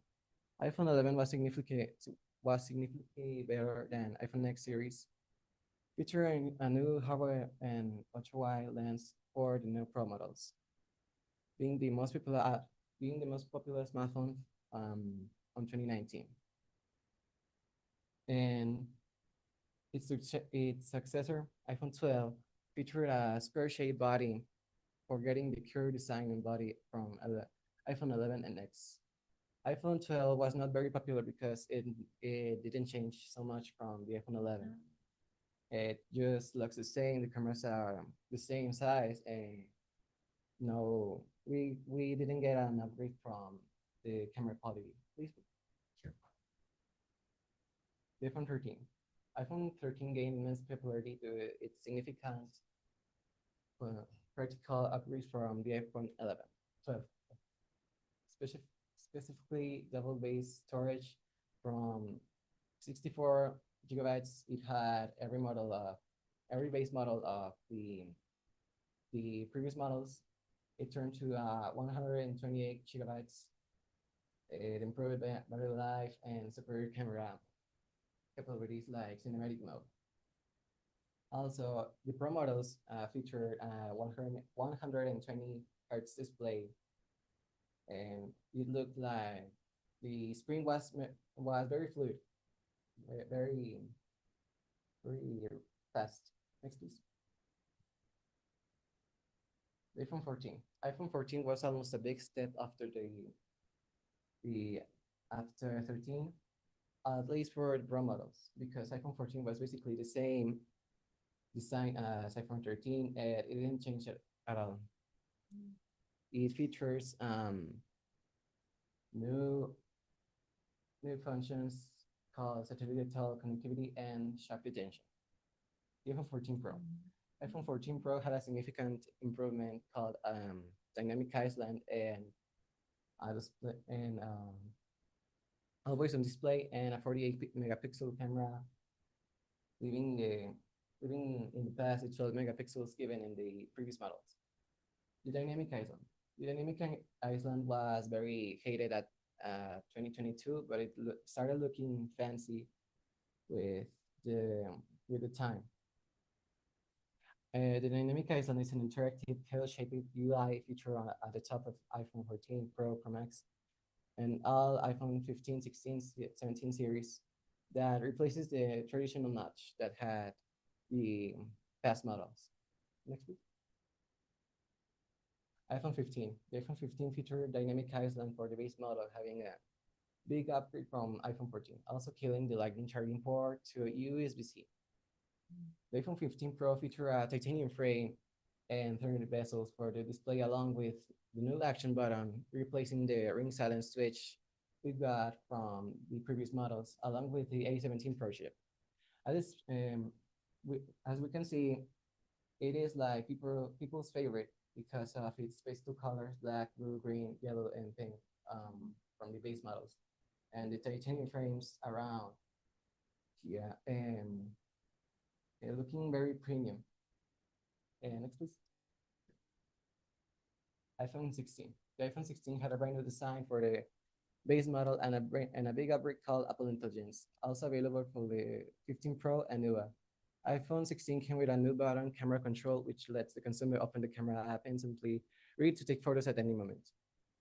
The iPhone 16 Pro featured even more thinner bezels than the previous models, having almost a full display view for the screen, along with 48 megapixels for main and ultra-wide cameras. Apple also introduced the low-cost models for the series iPhone 68. Well, Apple Intelligence is basically Apple's AI, which is still in beta. It mixes with Siri, making a more professional visual assistant. And at this point, having even more thinner bezels than the previous models, it let us know that Apple is preparing a full display view with no dynamic island, with no notch, and just the screen, setting the Face ID and the front camera under the screen. Next, please. The iPhone 17. iPhone 17, Apple's brand new smartphone, changes almost everything we got from 14, 15, 16, and other. A nuevo unibody design made of aluminum, back designing for better heat management, uses a durable glass ceramic shield along with 48 megapixels for the three cameras, main ultra-wide and telephoto. And frontal camera being upgraded with 18 megapixels, leaving in the past the 12 megapixels we got from the front camera on the other models. Also, base model featuring for the first time 120 hertz for the display and promotion technology. Apple introduced a new series called iPhone Air, being the thinnest iPhone model ever with the power of a A19 Pro chip. And the iPhone Air is basically Apple's thinnest phone ever, basically, because it is like this size. And Is it light too? I don't have idea. but Is it light? Because this one is really heavy. This is like the 11. oh yeah, it is very It's light. Okay, it's very lighter. And that's all for today. Thank you. Okay.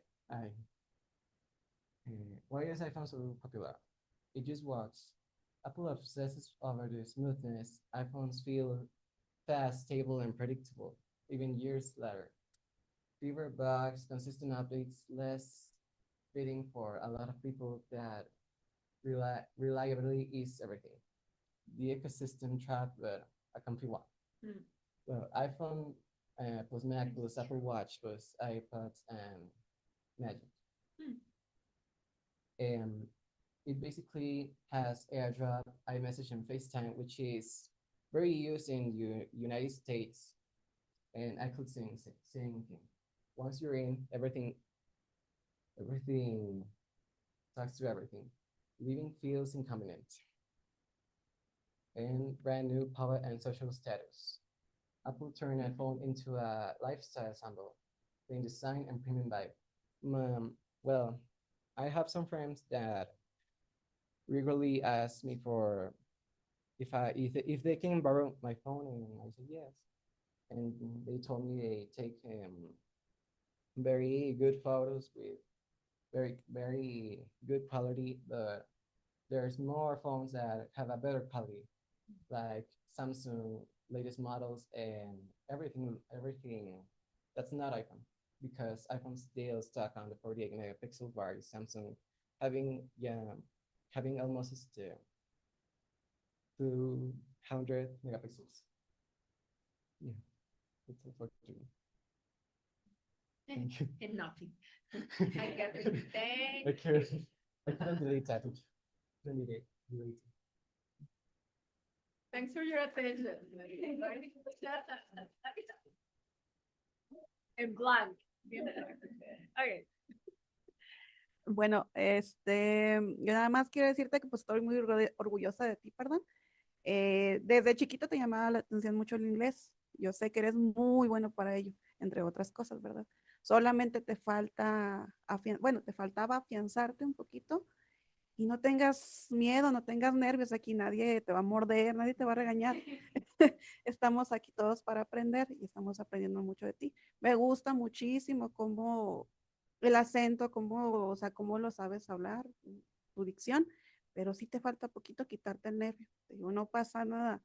Ya, yo sé que de lo que eres capaz, y el inglés te va a abrir muchas puertas. En lo que decidas hacer en un futuro, te va a abrir muchas puertas.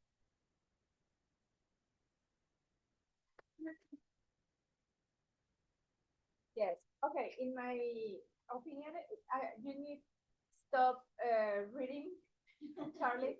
Stop reading. Remember, it's super important. Your pronunciation is super pretty, it's really good, but it's important not to read, because it's going to help you to speak from your heart. People is going to pay more attention if you don't read. Okay, so that would be my recommendation. I'm going to be very punctual because we are like out of time. Congratulations for the rest. Okay, thank you. Okay, guys, so we're going to start with the next group. Don't worry, they are a few. We're going to finish fast. We're gonna try to do it really, really fast though. Let's do it. Let's do it. Masters of ceremonies. Cool. Okay. We're going to start with what is the first one? With I think Denise is the first one. Yes. Denise, are you there? Yes, teacher. Perfect. The next one, Denise. Yo sé. Y sus frases, señorita. Ay, no. Dejo su trabajo. ¿Cuál frase tienes? Oh. Lee frases de la pared. Ok, para la siguiente. Para la siguiente. Y Marce, A, B, C, D, E, F.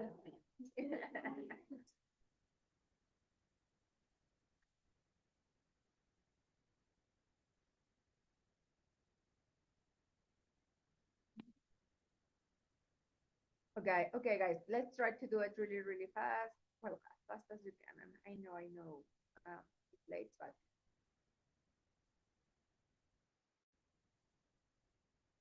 try to be super punctual. Okay, go ahead. Hi, my name is Denise. I'll talk about the musical gender. Yeah, next teacher, please. Sure.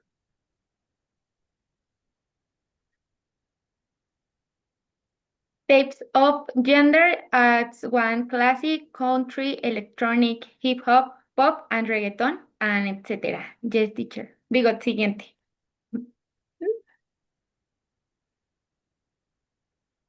The 20 most prominent and popular types of music is the most classic and classical music, jazz, soul, blues, and learn about the main types of music in Spain, flamenco, deep, reggaeton, and tango. Most popular types of music is pop music, ragtime and blues, house, rock, and punk. Y other musical styles, metal, country, punk, disc, and techno. Next teacher, please. The example is music artists is Shakira, Vicente Fernandez, and Drake. Next teacher, please. What is the most popular genre on Spotify? And the pop music is popular because it's usually enter to listening to and understand the song and the shorter and usually vendor producer making, the extremely media and radio friendly. Next teacher, please.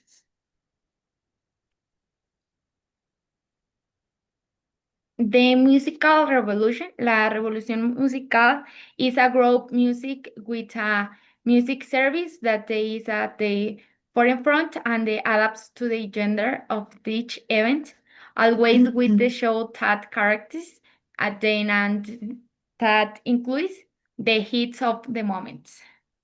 Next teacher, please.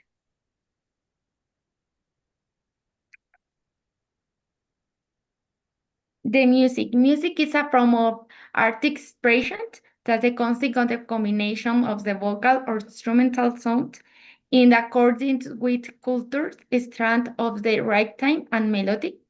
The music is one of the oldest forms of the art and has been present in different ways in the practice and the human cultures.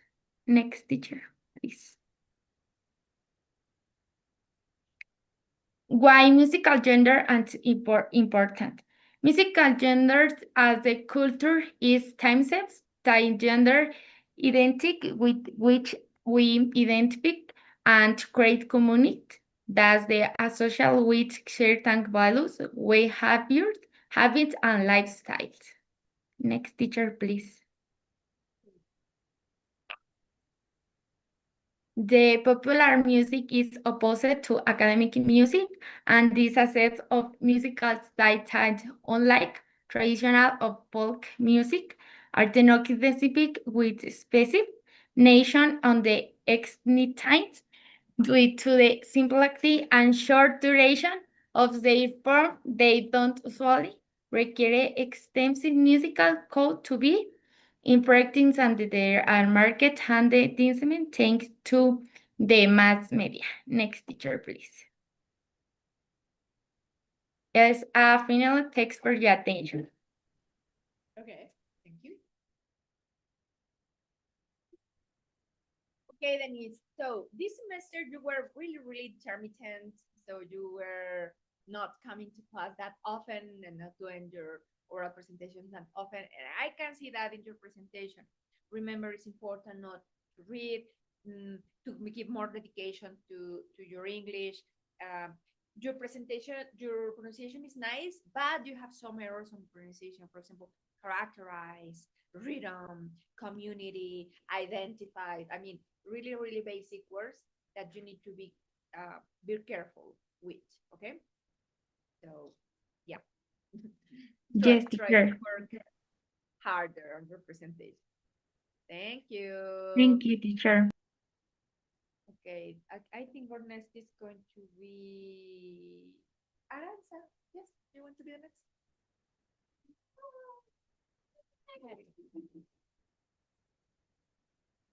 Oh, now Aranza is going to. Do you want to present her? Okay, you just do it. No, ya, ya no queremos botar nuestros de ceremonia. You want to present her or no? You're the masters of ceremony. I don't want to present you. Well, our next placemate is Aranza. Um,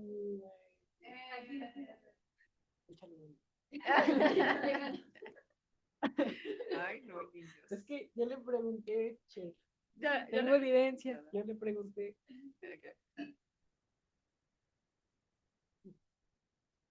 Oh, where is your presentation? It's not here, right? Where is your presentation? Isn't that right?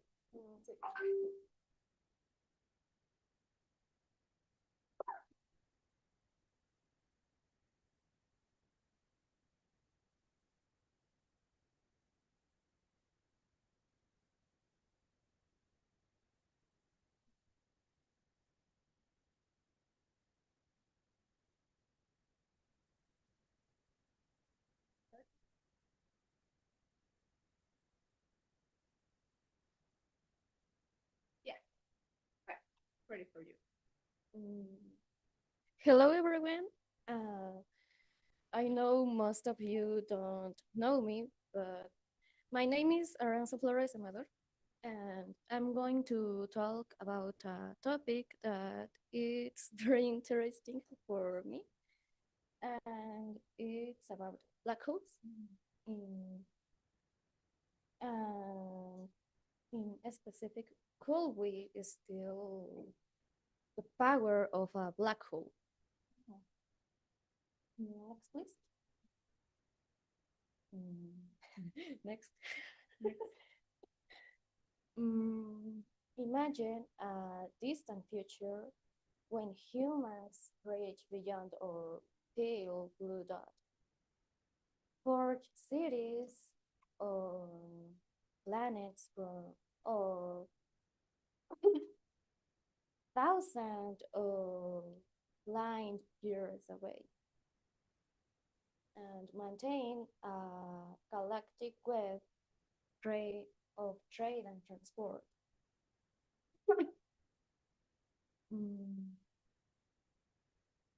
What could oh, what could will it take for our civilization to take that leap?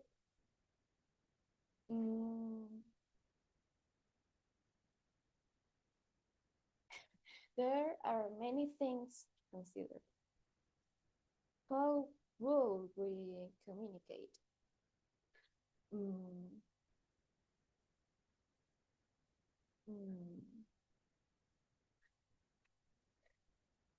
What might a galactic government look like?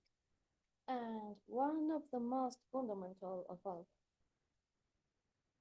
where will we get enough energy to power that civilization? It's terraforming operations or it's starships. Next, please.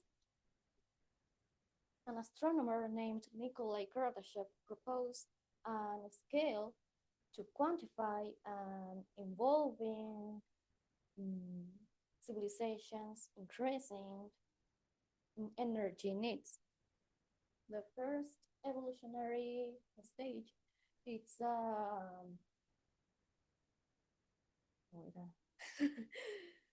which we're currently in, the planetary based fuel resources like fossil fuels, solar panels, and nuclear power plants. It are probably enough to several other planets inside our solar system, but not much beyond that. For a civilization in the third and final stage,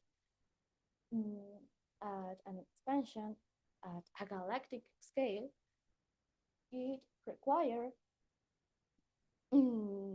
about 100 billion times more than the full 385 joules or sun releases every second. Barring a breakthrough in exotic physics, there's only one energy to spice this civilization: a supermassive black hole. Next, please.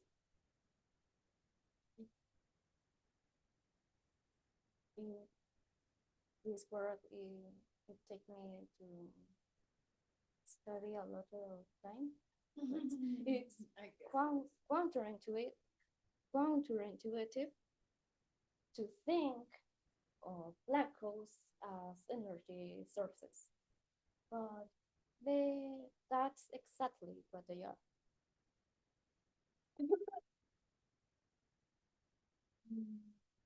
Thanks to their accretion disk are this.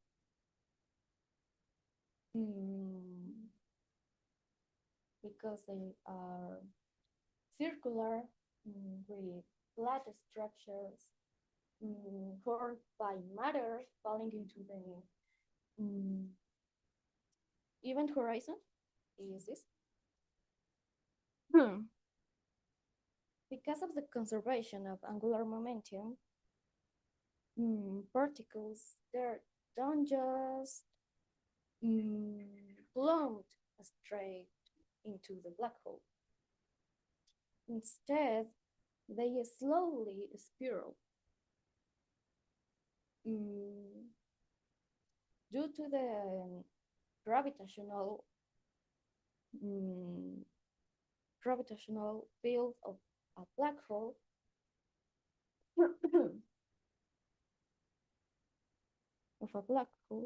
these particles convert into kinetic energy. And Can do it. Just read. so you look.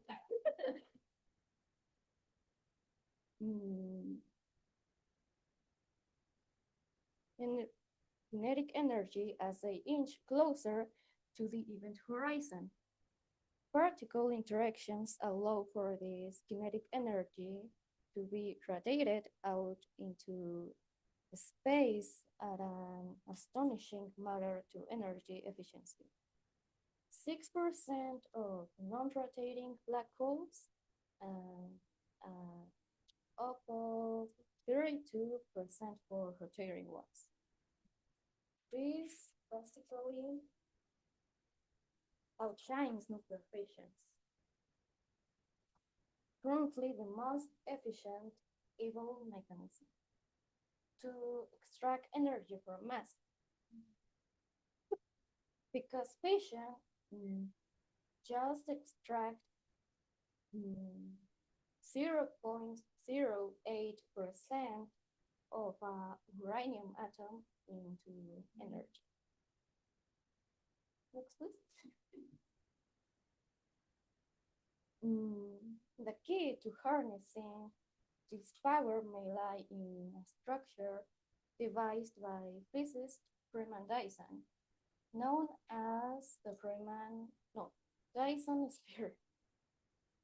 In the 1960s, Dyson proposed an advanced planetary planetary civilization could engineer an artificial sphere around their main star, capturing all of its radiated energy to satisfy their needs.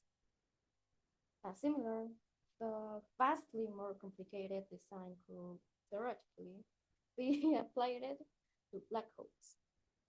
In order to produce energy, black holes need to be continuously big.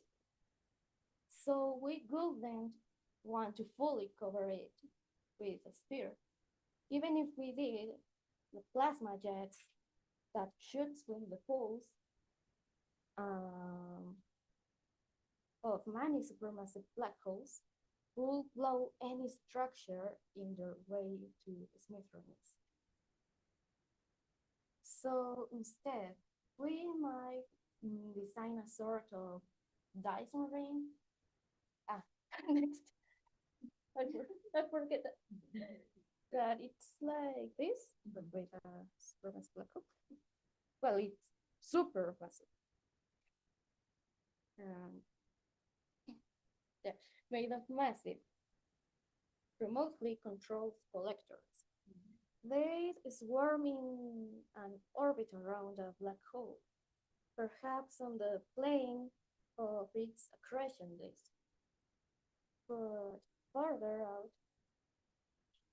these devices could use mirror-like panels to transmit the collected energy to a power plant or a battery for storage. We need to ensure that these collectors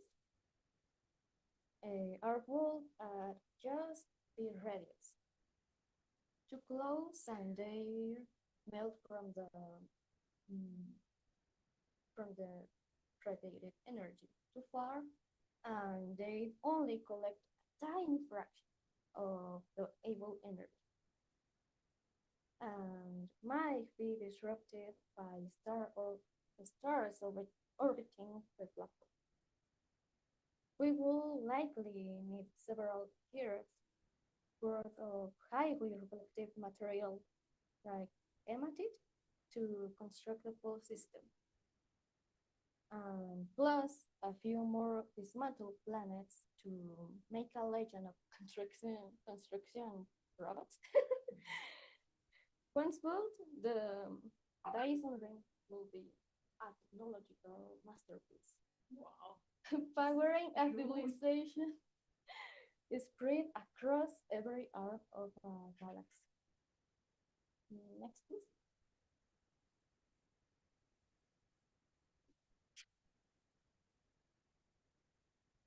And the conclusion is this all may seem like wild speculation.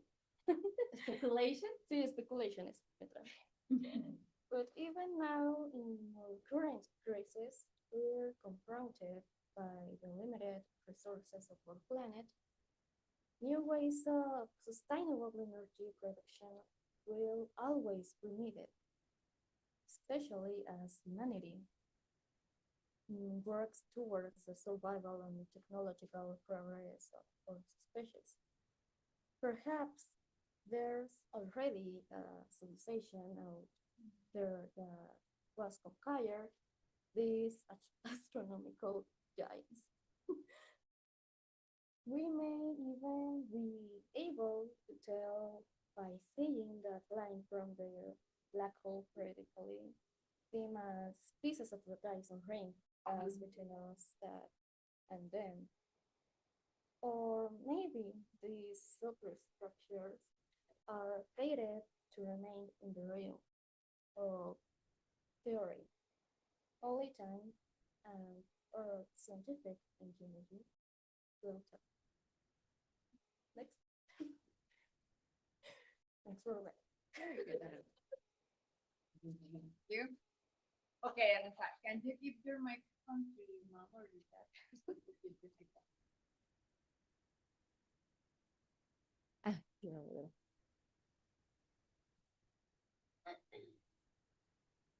Bueno, pues quiero decirte que estoy contento porque pues no es fácil, ¿verdad? Estar enfrente de personas que tenemos los ojos puestos en la persona que está hablando, ¿verdad? Y quizás por eso nos ponemos nerviosos un tanto, ¿verdad?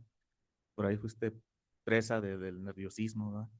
Pero pues bueno, es parte del crecimiento que vas a ir teniendo, ¿verdad?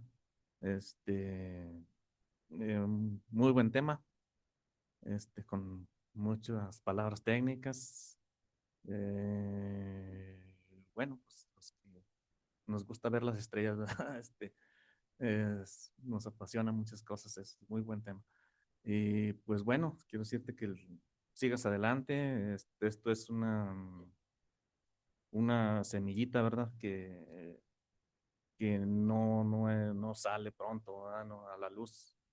Pero bueno, pues más adelante vas a ver que, que van a hacer y la vas regando con las ganas que le eches y sigue adelante. ¿Sí? Arriba el ánimo.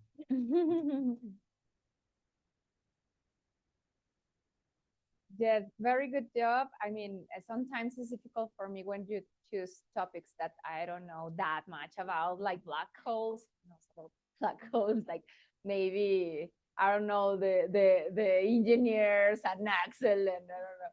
But for me, it's kind of difficult. So I'm very glad that I can learn about all these topics thanks to you guys. So I'm very proud of you because you're choosing very difficult topics, and you did it really good. Congratulations. Can you come and pick? Ah, you're first. Okay, okay. There we have space.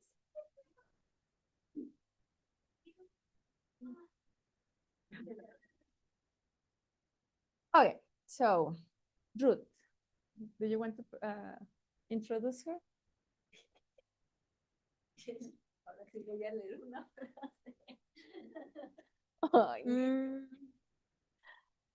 The art of writing is the art of discovering what you believe. Gustav Flaubert. The next one, Ruth. Oh, very cool.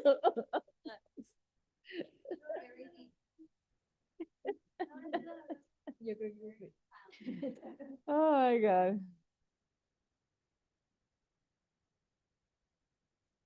Do you still have classes or do you finish? Okay, okay. Because I was like, oh, maybe. Yeah. Okay. Okay, Ruth, we're ready for you.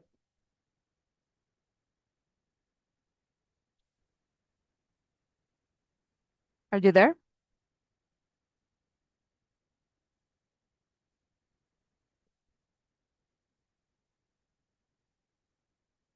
No te oímos. No te oímos. Ruth, desmuteate. Okay. Listo. Thank you, teacher. Good morning. My name is Ruth Felix Sotelo. I am going to talk about how beautiful it is to make dessert.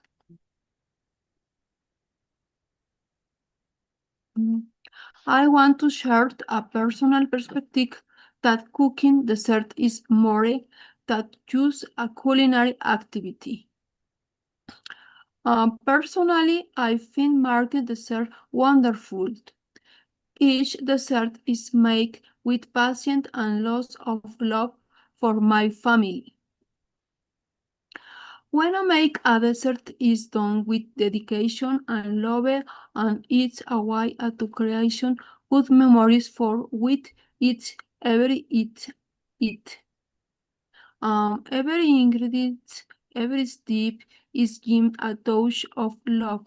Every time is a stick of card. I like dessert because it's a way to make people happy. Marking simple dessert sounds very easy, but is an act of being patient. Mixed, texting, and washing is very enjoyable. The whole process of creating a delicious dessert is appreciated.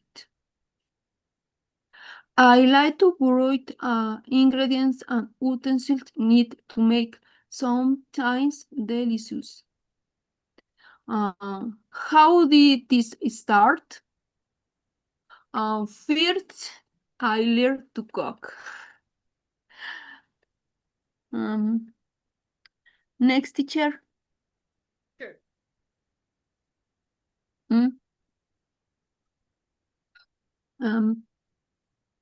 Then I learned to make dessert. I love marking dessert. Start by marking simple dessert. Then a little more complicated. A simple card in example for this. Then I make a decorate 3 milk cake. The same thing happened with gelatins and started by marking a watery gelatin. Next, teacher. I learned how to make a milk and fruit gelatin. I like to make beautiful and delicious dessert. Baking dessert is love language. When I make dessert, I put a love or love into it. I want to connection with people. It's not just about marketing dessert. It's about doing with dedication and enjoying every step. Marketing is art. We think about decoration, the ingredients, or the flowers. It's very, and when you see the finished dessert is incredible. The dessert is beautiful and has rich flowers. Pastry dish as that beauty and calls and so be it. I like to make dessert because they taste delicious. Every dessert should be appealing. The decoration is pie to give in an extra touch. Each fruit is a place with green love. Everything is done with great passion to ensure it's turned out perfectly. That's why I love marking dessert. The simple aroma of dessert can awaken positive emotion. For many people, dessert represents comfort and happiness. Every country has traditional dessert. In Mexico, for example, flan, churros, and gelatin are part of culture. Many desserts are passed down from generation to generation. Desserts are example for creativity. A dessert brings joy when you had a touch day. Dessert knows the heart. A dessert can become an uncomfortable memory. Cooking something sweet is an act of generosity and care. A homemade dessert always a unique emotional value. The magic of dessert lies in the process, not just final result. Marking dessert is creative, beautiful memories. It's also a way to bring people together. Dessert, is happy can also create with our hands. Marking dessert is a way to express what words sometimes can't. That with a long there is some with enjoys street sweet the why always be a reason or to create a dessert. Each dessert dish you enjoy the process of life. Sweet flower, onion, heart, and creative memories. A dessert can say, I love you with words. That with marking dessert is beautiful because it nourishes the soul as much as the body. Remember, marking dessert is art. Thank you. you for attention.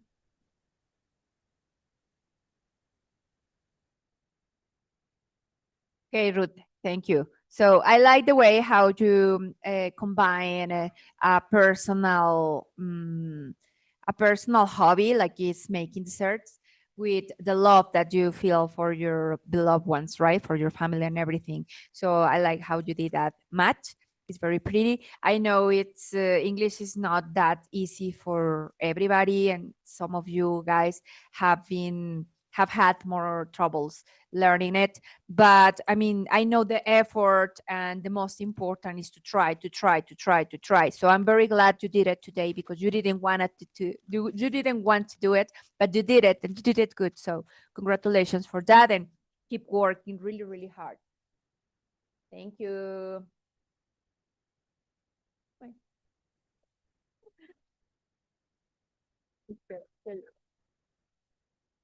¿Se fue Axel?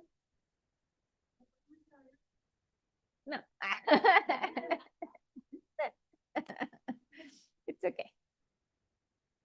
So can you present Helen, please? Helen. Te estoy inventando la frase. Yes, teacher. Both are your effort now and take the results in the future. Oh, Diego Garcia, 2026. Okay, Helen, it's your turn. It's on WhatsApp, right? Ya tengo como. Ah.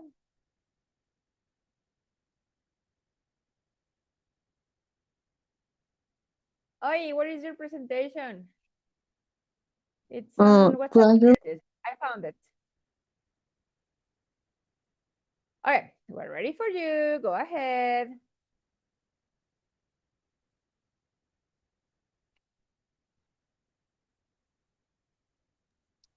Okay.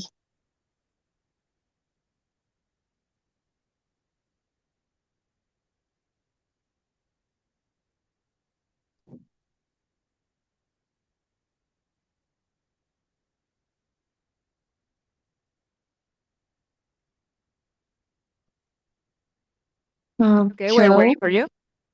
Yes. Hello. My name is Elena.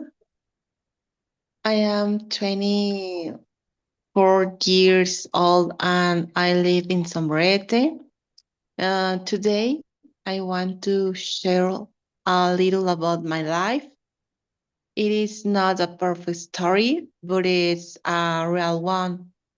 I believe that talking about ourselves is an act of courage. Every day I'll learn something new about myself. Over time, I have learned to observe myself more. Mm, I consider myself a calm and reflective person. I am also a very observant person. Sometimes I am shy, but I am also very dreamy. Mm, I like reading books about spirituality. I am also very interested in psychology. I like to understand why we think and feel the why we do. Reading has helped me to know myself better. Books have become a tool for personal growth. In my present, mm, I have made many important changes. Before, I didn't know that some habits were hurting me. One of those changes was taking better care of my diet. I also started doing physical activity. and I learned the importance of drinking water every day. Um, Exercising has helped me a lot with discipline, and discipline has become part of my daily routine. Moving my body helps me feel better about myself. I understand now that taking care of myself is self love. I listen more to what my body needs. I also starting focus more in myself. I have worked on my childhood wounds. That process has not been easy, but it has been very necessary for me growth. I learned to start setting boundaries, science, and I was a child. I have always liked language, and for that reason, I decided to start studying English. And before, I didn't know how important in language was. Now I understand that English opens many doors. Studying English has been a personal challenge for me. I have always been a very disciplined person. When I was a child, I didn't like to see my house dirty. Because of that, I grew up cleaning. I learning responsibility from a young age. That discipline has stayed with me all my life. In middle school, I already know how to cook. As the years pass, I learn many more things. I have always liked cooking. Mm, mm,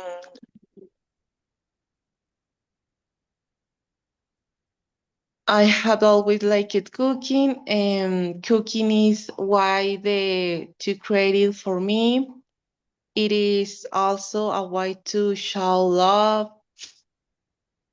When I did my professional internships, I took a baking course. That course has helped me a lot until today. I learned techniques that I still use. It gave me more confidence in my abilities. It was very valuable experience for me. I studied industrial engineer. I like everything related to statics. I am so interested in quality and processes. Logistic is another topic that I enjoy. I like applying what I learned to me daily life. Nowadays, I study and take course to become a teacher in education. I really like learn new things all the time. I believe that education can change lives. I really enjoy dancing because it makes me feel free. Dancing helps me express my emotions and connect with myself. Everything that has happened in my life has been a lesson. I value every situation I have lived because I can know everything passes. Thanks for your attention.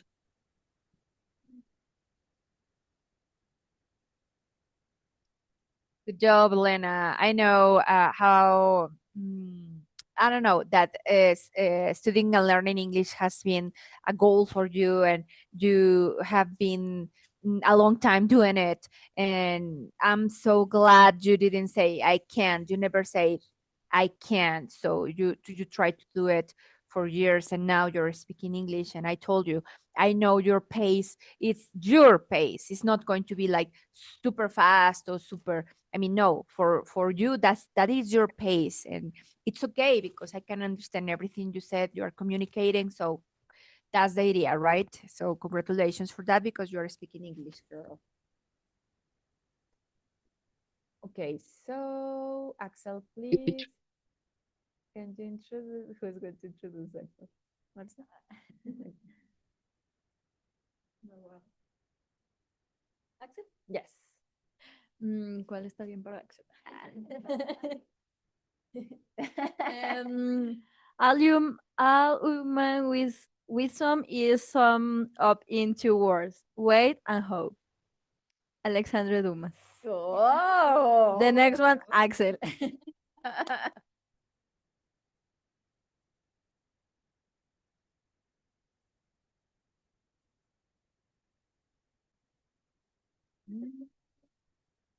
You send it to me, right? Yeah.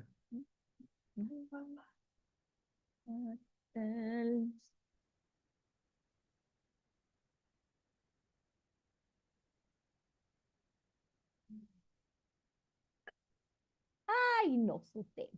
Hay que le dé su feedback a su mamá. Okay, go ahead. Hello, my name is Axel Cruz Cordero, and I'm going to present the trigonometry and the language of the movement. So I'm going to start my presentation with a little question. Then is, what if I told you then your body, your favorite song, the world, or even the universe use trigonometry every day? We usually think trigonometry is just about triangles, formulas, or numbers, but almost anything is shaped like a triangle. I never seen a triangle planet. So at the first that sounds weird because when we hear the word trigonometric, we think in exams. But today with my presentation, I'm going to demonstrate you why trigonometry is the math behind the movement. So can you, okay, imagine a musical note. It can be a piano note, guitar note, or even your own voice.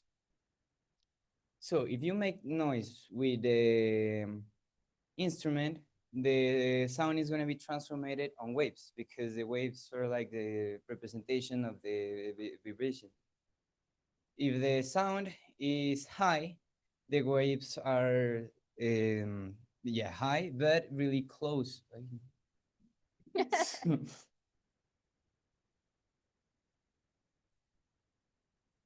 And if the sound is low, the waves are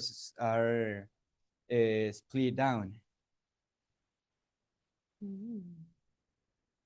This is just an example, but the normal instruments have a really complex waves. And there's a really special kind of sound or note called pure tone. And what is the pure tone? The pure tone is it's like the base of the sound. So if you see the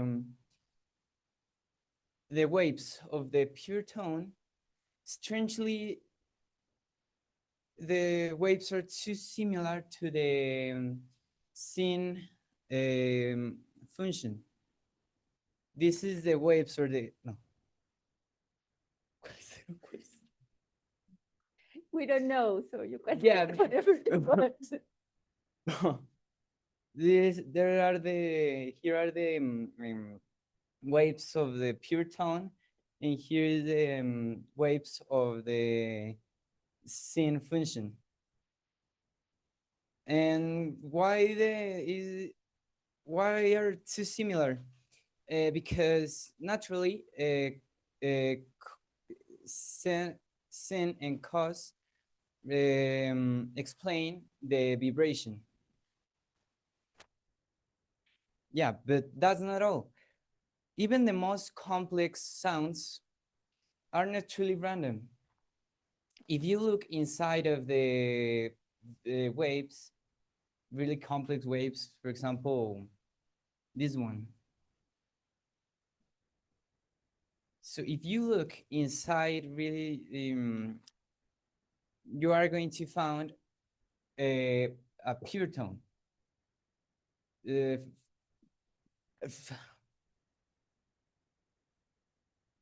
So yeah, every sound can be broken on a pure tone, and is in theory you could take the integral for a song of Bad Bunny, because No.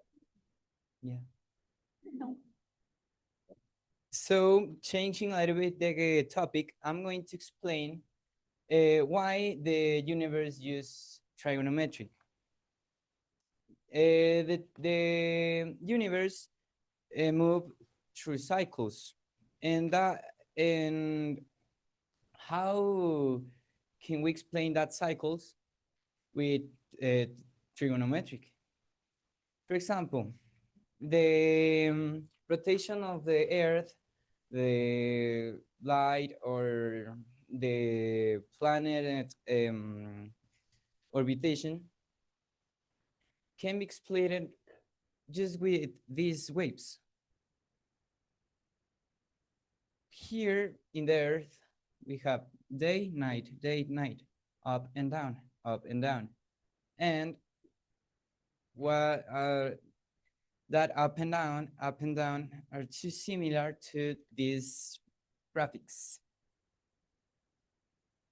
So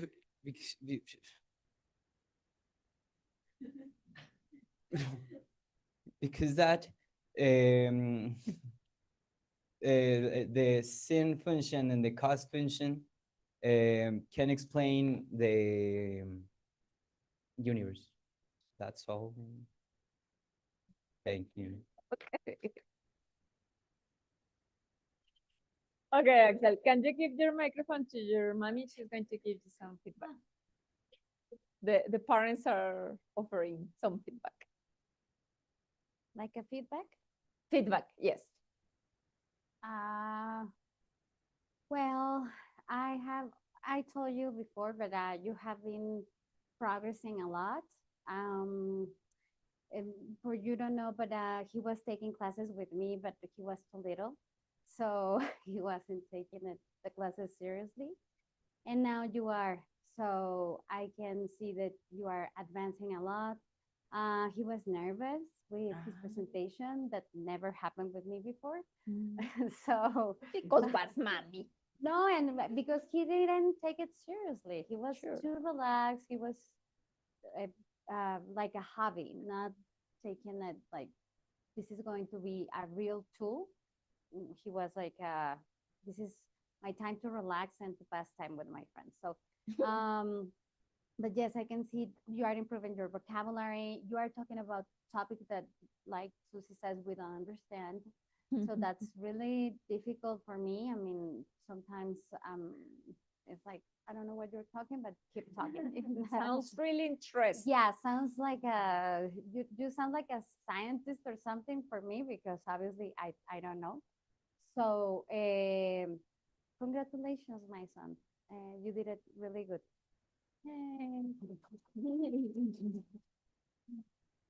So yes, Axel, your vocabulary, I like that you are always using more difficult vocabulary in each exam. And I like your confidence. You started with a lot of confidence, like, oh my God, like a university professor in the United States giving the class, something like a little genius, very, very focused. And it was interesting. At the end, you started to feel nervous, I think, because I saw you a little bit more nervous.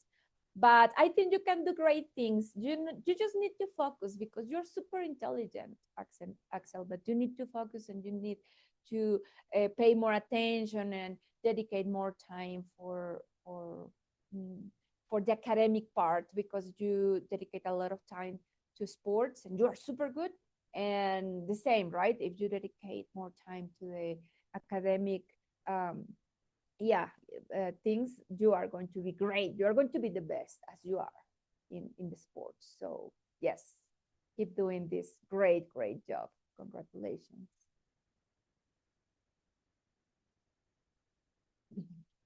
Should Axel activate or who's going to take it? Okay, so You can we present just it. have one more student and this is Mariana.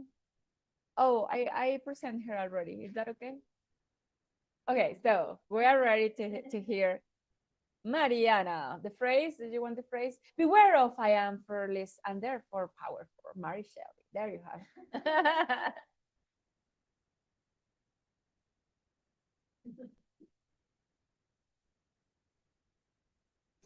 Ay, where My is the presentation is in the classroom, teacher. Okay. So attention, Marcet, because you are going to keep her. He's not here. Oh no. No? Okay. One Send it moment. to the WhatsApp.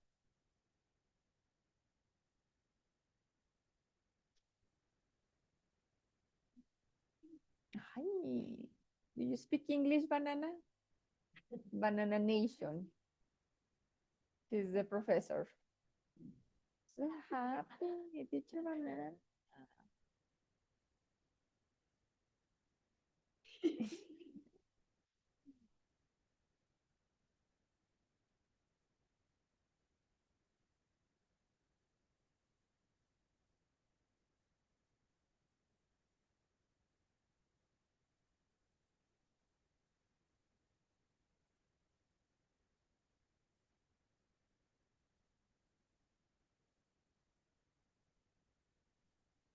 Okay, you send it to the WhatsApp, right? I guess.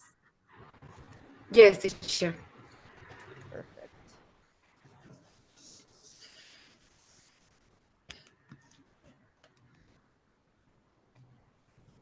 And we're ready for you.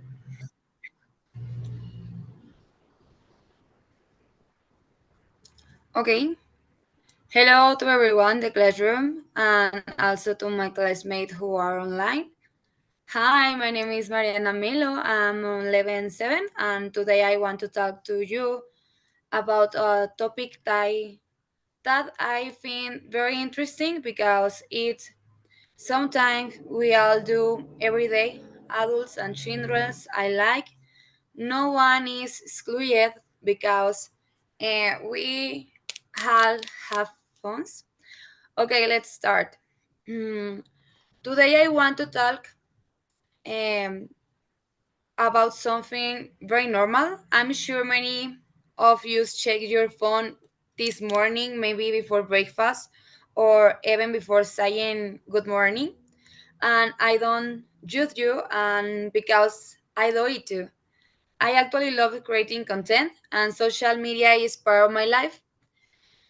And I make videos, I record my daily routine, I share recommendations, and it's sometimes I truly enjoy.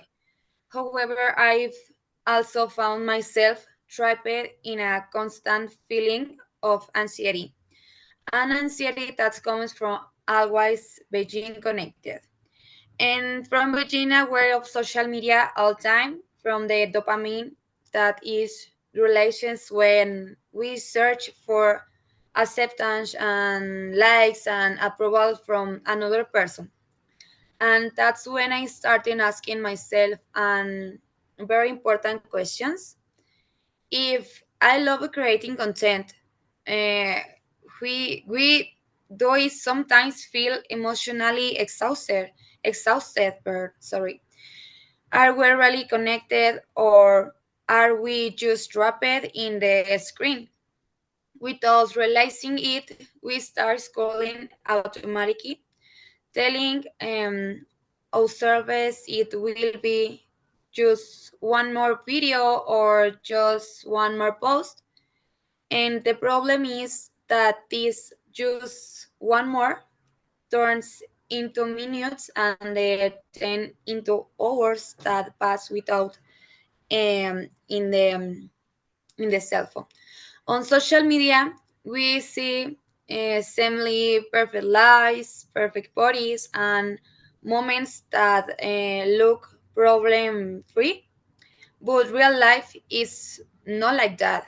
And when we start comparing ourselves, sometimes inside us begins to change.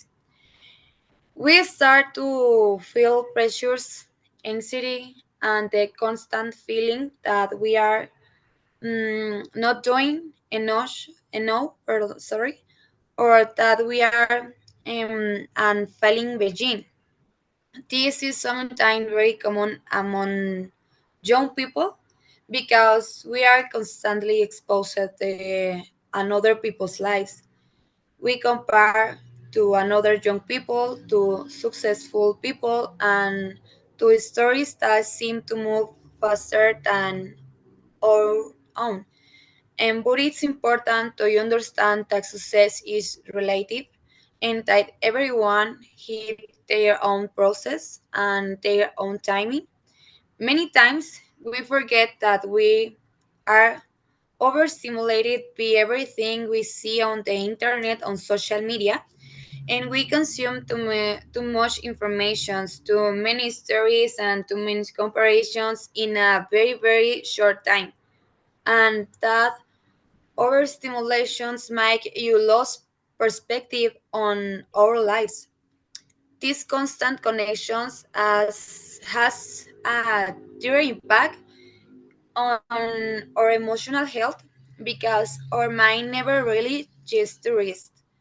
Our body stays in a constant state of tensions and our emotions start to feel heavier over time.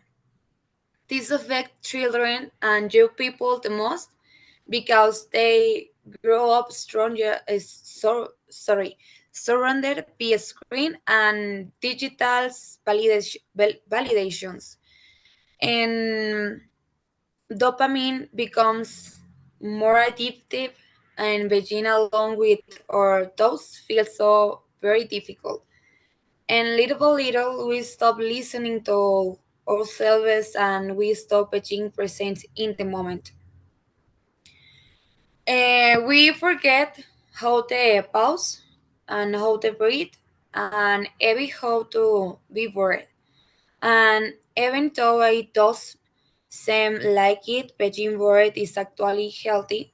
And that's where creativity begins and where real self connection starts. I want to be clear about sometimes because I'm not saying that phones or technology are bad. Technology is not the enemy. The real problem appears when we don't set limits and we lose the balance. Sometimes the most powerful and simple things we can do to put our phone down and ever it I feels uncomfortable at first, no? Um, when we do that, we start to look around, to notice the people near us, and to reconnect with ourselves. And that's when real conversations to back, eyes contacts come back, and we start to feel truly present. I realized this on my life. Marce won't let me lie.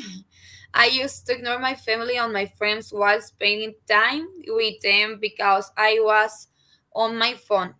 I could tell it was anyone for team, but it allowed me a long time to really notice it. And I used to tell myself that I didn't matter, that they know I work on my social media and did I like Beijing online. And but the truth is, wasn't enjoyed. Was truly important. I was missing the value of their company and the real moments we are sharing. In really, no one's more time front a screen. Will what we'll all need is more presence, more attentions, more emotional support. We need to start looking outward and really saying what is happening in your world, not only what is happening behind a screen. We need to understand that not everything we see on the social media is real, and what is real is what we are doing today is with our lives, and we need to stop comparing ourselves and stop measuring our value with the followers, the view, or likes, because our value already existed before all at that. We disconnect from the screen. We are not losing anything. On the contrary, we are choosing your mental health and your peace. We are choosing your friends. We are choosing your life, unforgettable moments. We are choosing to reconnect with your life, which means feeling again, being present again, and remembering what truly matters. Real change does not start with big actions. It starts with small moments of an hours in your daily lives. And they change start today. I start when chose to look ourselves more and put the screen aside. And I invite you to reflect on this message and to give importance to what truly has weight in your life. Social media, yes, can be fun. I can help you stay connected with friends and family, but that connection is not tangible. That is what is tangible is right here, right now. So, turn the person next to you who them and tell them how much you love, because that is what gives life meaning, not likes or numbers into a screen. Okay, thank you. Thanks for attention. Nice, very good. Okay, so Marcia is going to give you some feedback.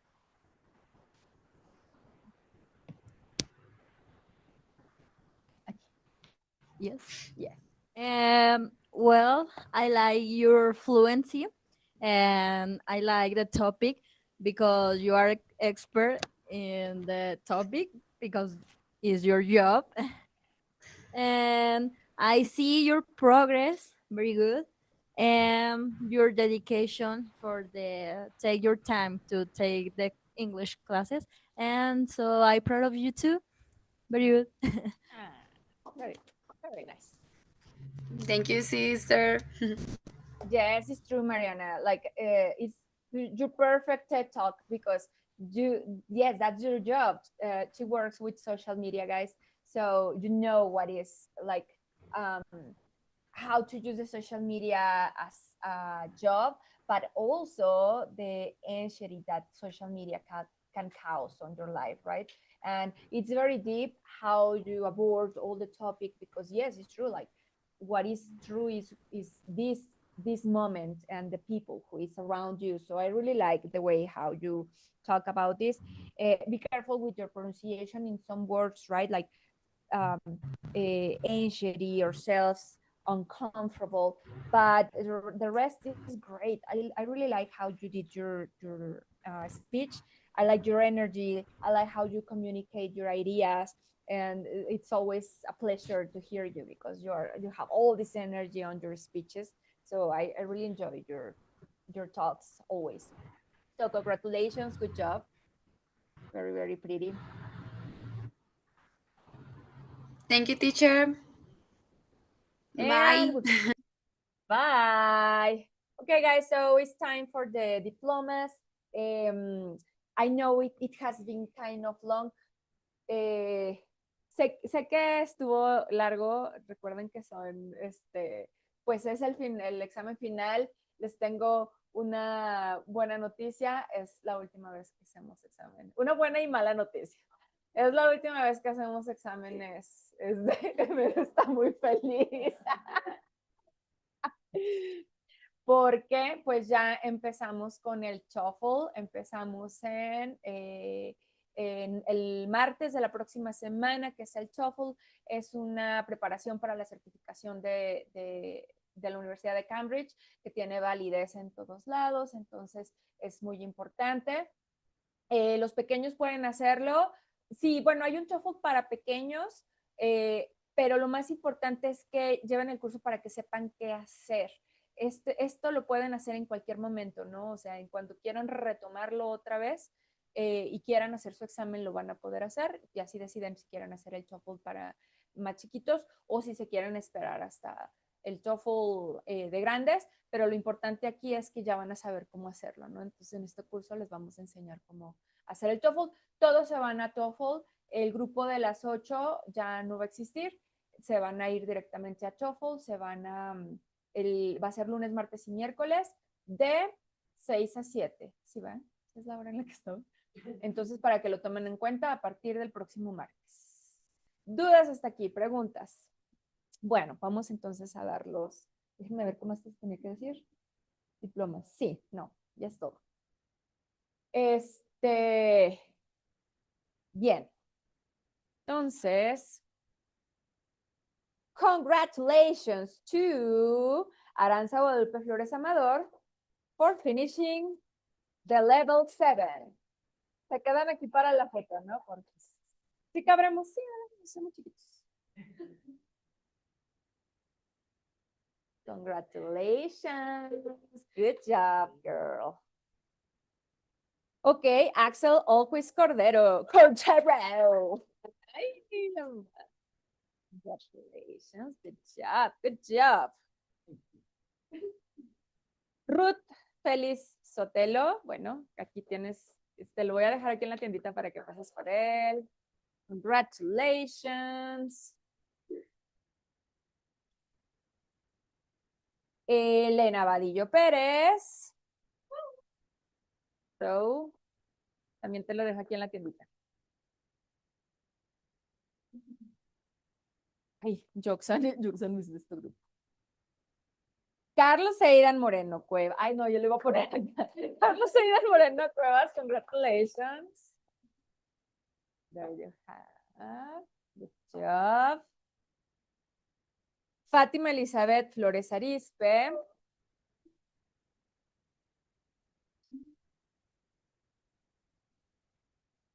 Ándale, pues si quieres. María Jimena Rogero Garay. Patience girl. Marcela Melo Treviño. Congratulations. Paola Salas Herrera. Congratulations, girl. Okay. And Diego Sebastián García Ayala. Congratulations. Yes.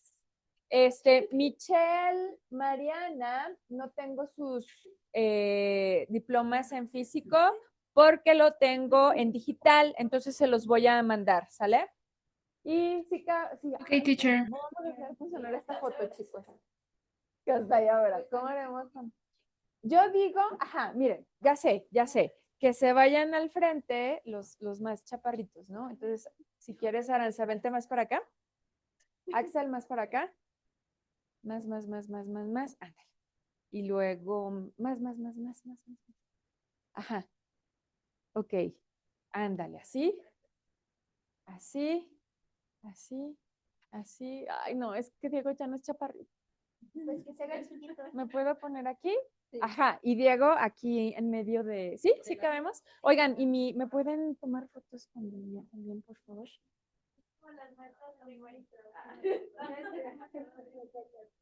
Es que, ¿saben qué? Allá afuera no cabemos. Digo, más bien no se ve. No se ve. Ay, nos podemos tomar. Yo quiero.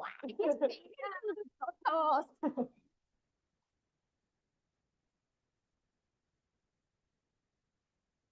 Digan para dónde volteo.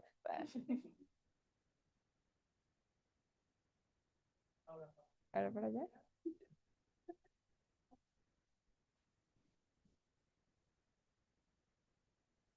Yay, muy bien, muchas gracias. Oigan, muchas gracias. Bueno, estuvo maratónico, pero les agradezco. Les agradezco mucho. Como les digo, bueno, ya es la última presentación que tienen. De ahora en adelante, chicos, para el TOEFL van a hacer TED Talks y cada una, o sea, lo voy a anunciar para que entre la gente en vivo a su TED Talk. Ajá, y vamos a hacer un póster anunciando de lo que vayan a hablar. Entonces ya va a ser su TED Talk, pero abierto así para todo el mundo. ¿Sale? Por Facebook. Claro que sí. Muy bien. Bueno, pues nada, entonces muchas gracias, felicidades a todos, gran esfuerzo, ya sé que es fin de nivel y aparte pues ya fin de todo excepto del TOEFL, pero felicidades, no es el fin, es el comienzo, van a ver que sí. ¿Cuánto más? 6 meses nada más. Nada más. ¿Cuánto pues? Sí. Ah, lo mismo, va a ser mismo precio. Ajá. Sí. ¿Sale? ¿Y va a tener diferente horario? No, mismo horario. Lunes, martes y miércoles de 6 a... Sí, ¿verdad? Era como estaba. De 6 a 7 y sí, es de febrero a junio. De febrero a junio. Empezamos el martes, porque el lunes es 2 de febrero. Y entonces, ay, qué bueno. Y luego no los dejo ir a bailar a gusto. ¿Verdad?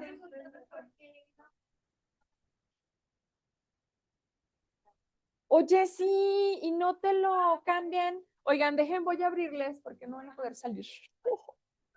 Bueno, chicos, nos vemos el martes. Recuerden, martes de, ¿qué? Ya se me olvidó. De 6 a 7. ¿Sale? Empezamos el martes de 6 a 7, chicos. Felicidades. Antes ya. Bye, teacher. Próximo Bye, martes. teacher. Thank you. Voy a ir a abrirles. Bye.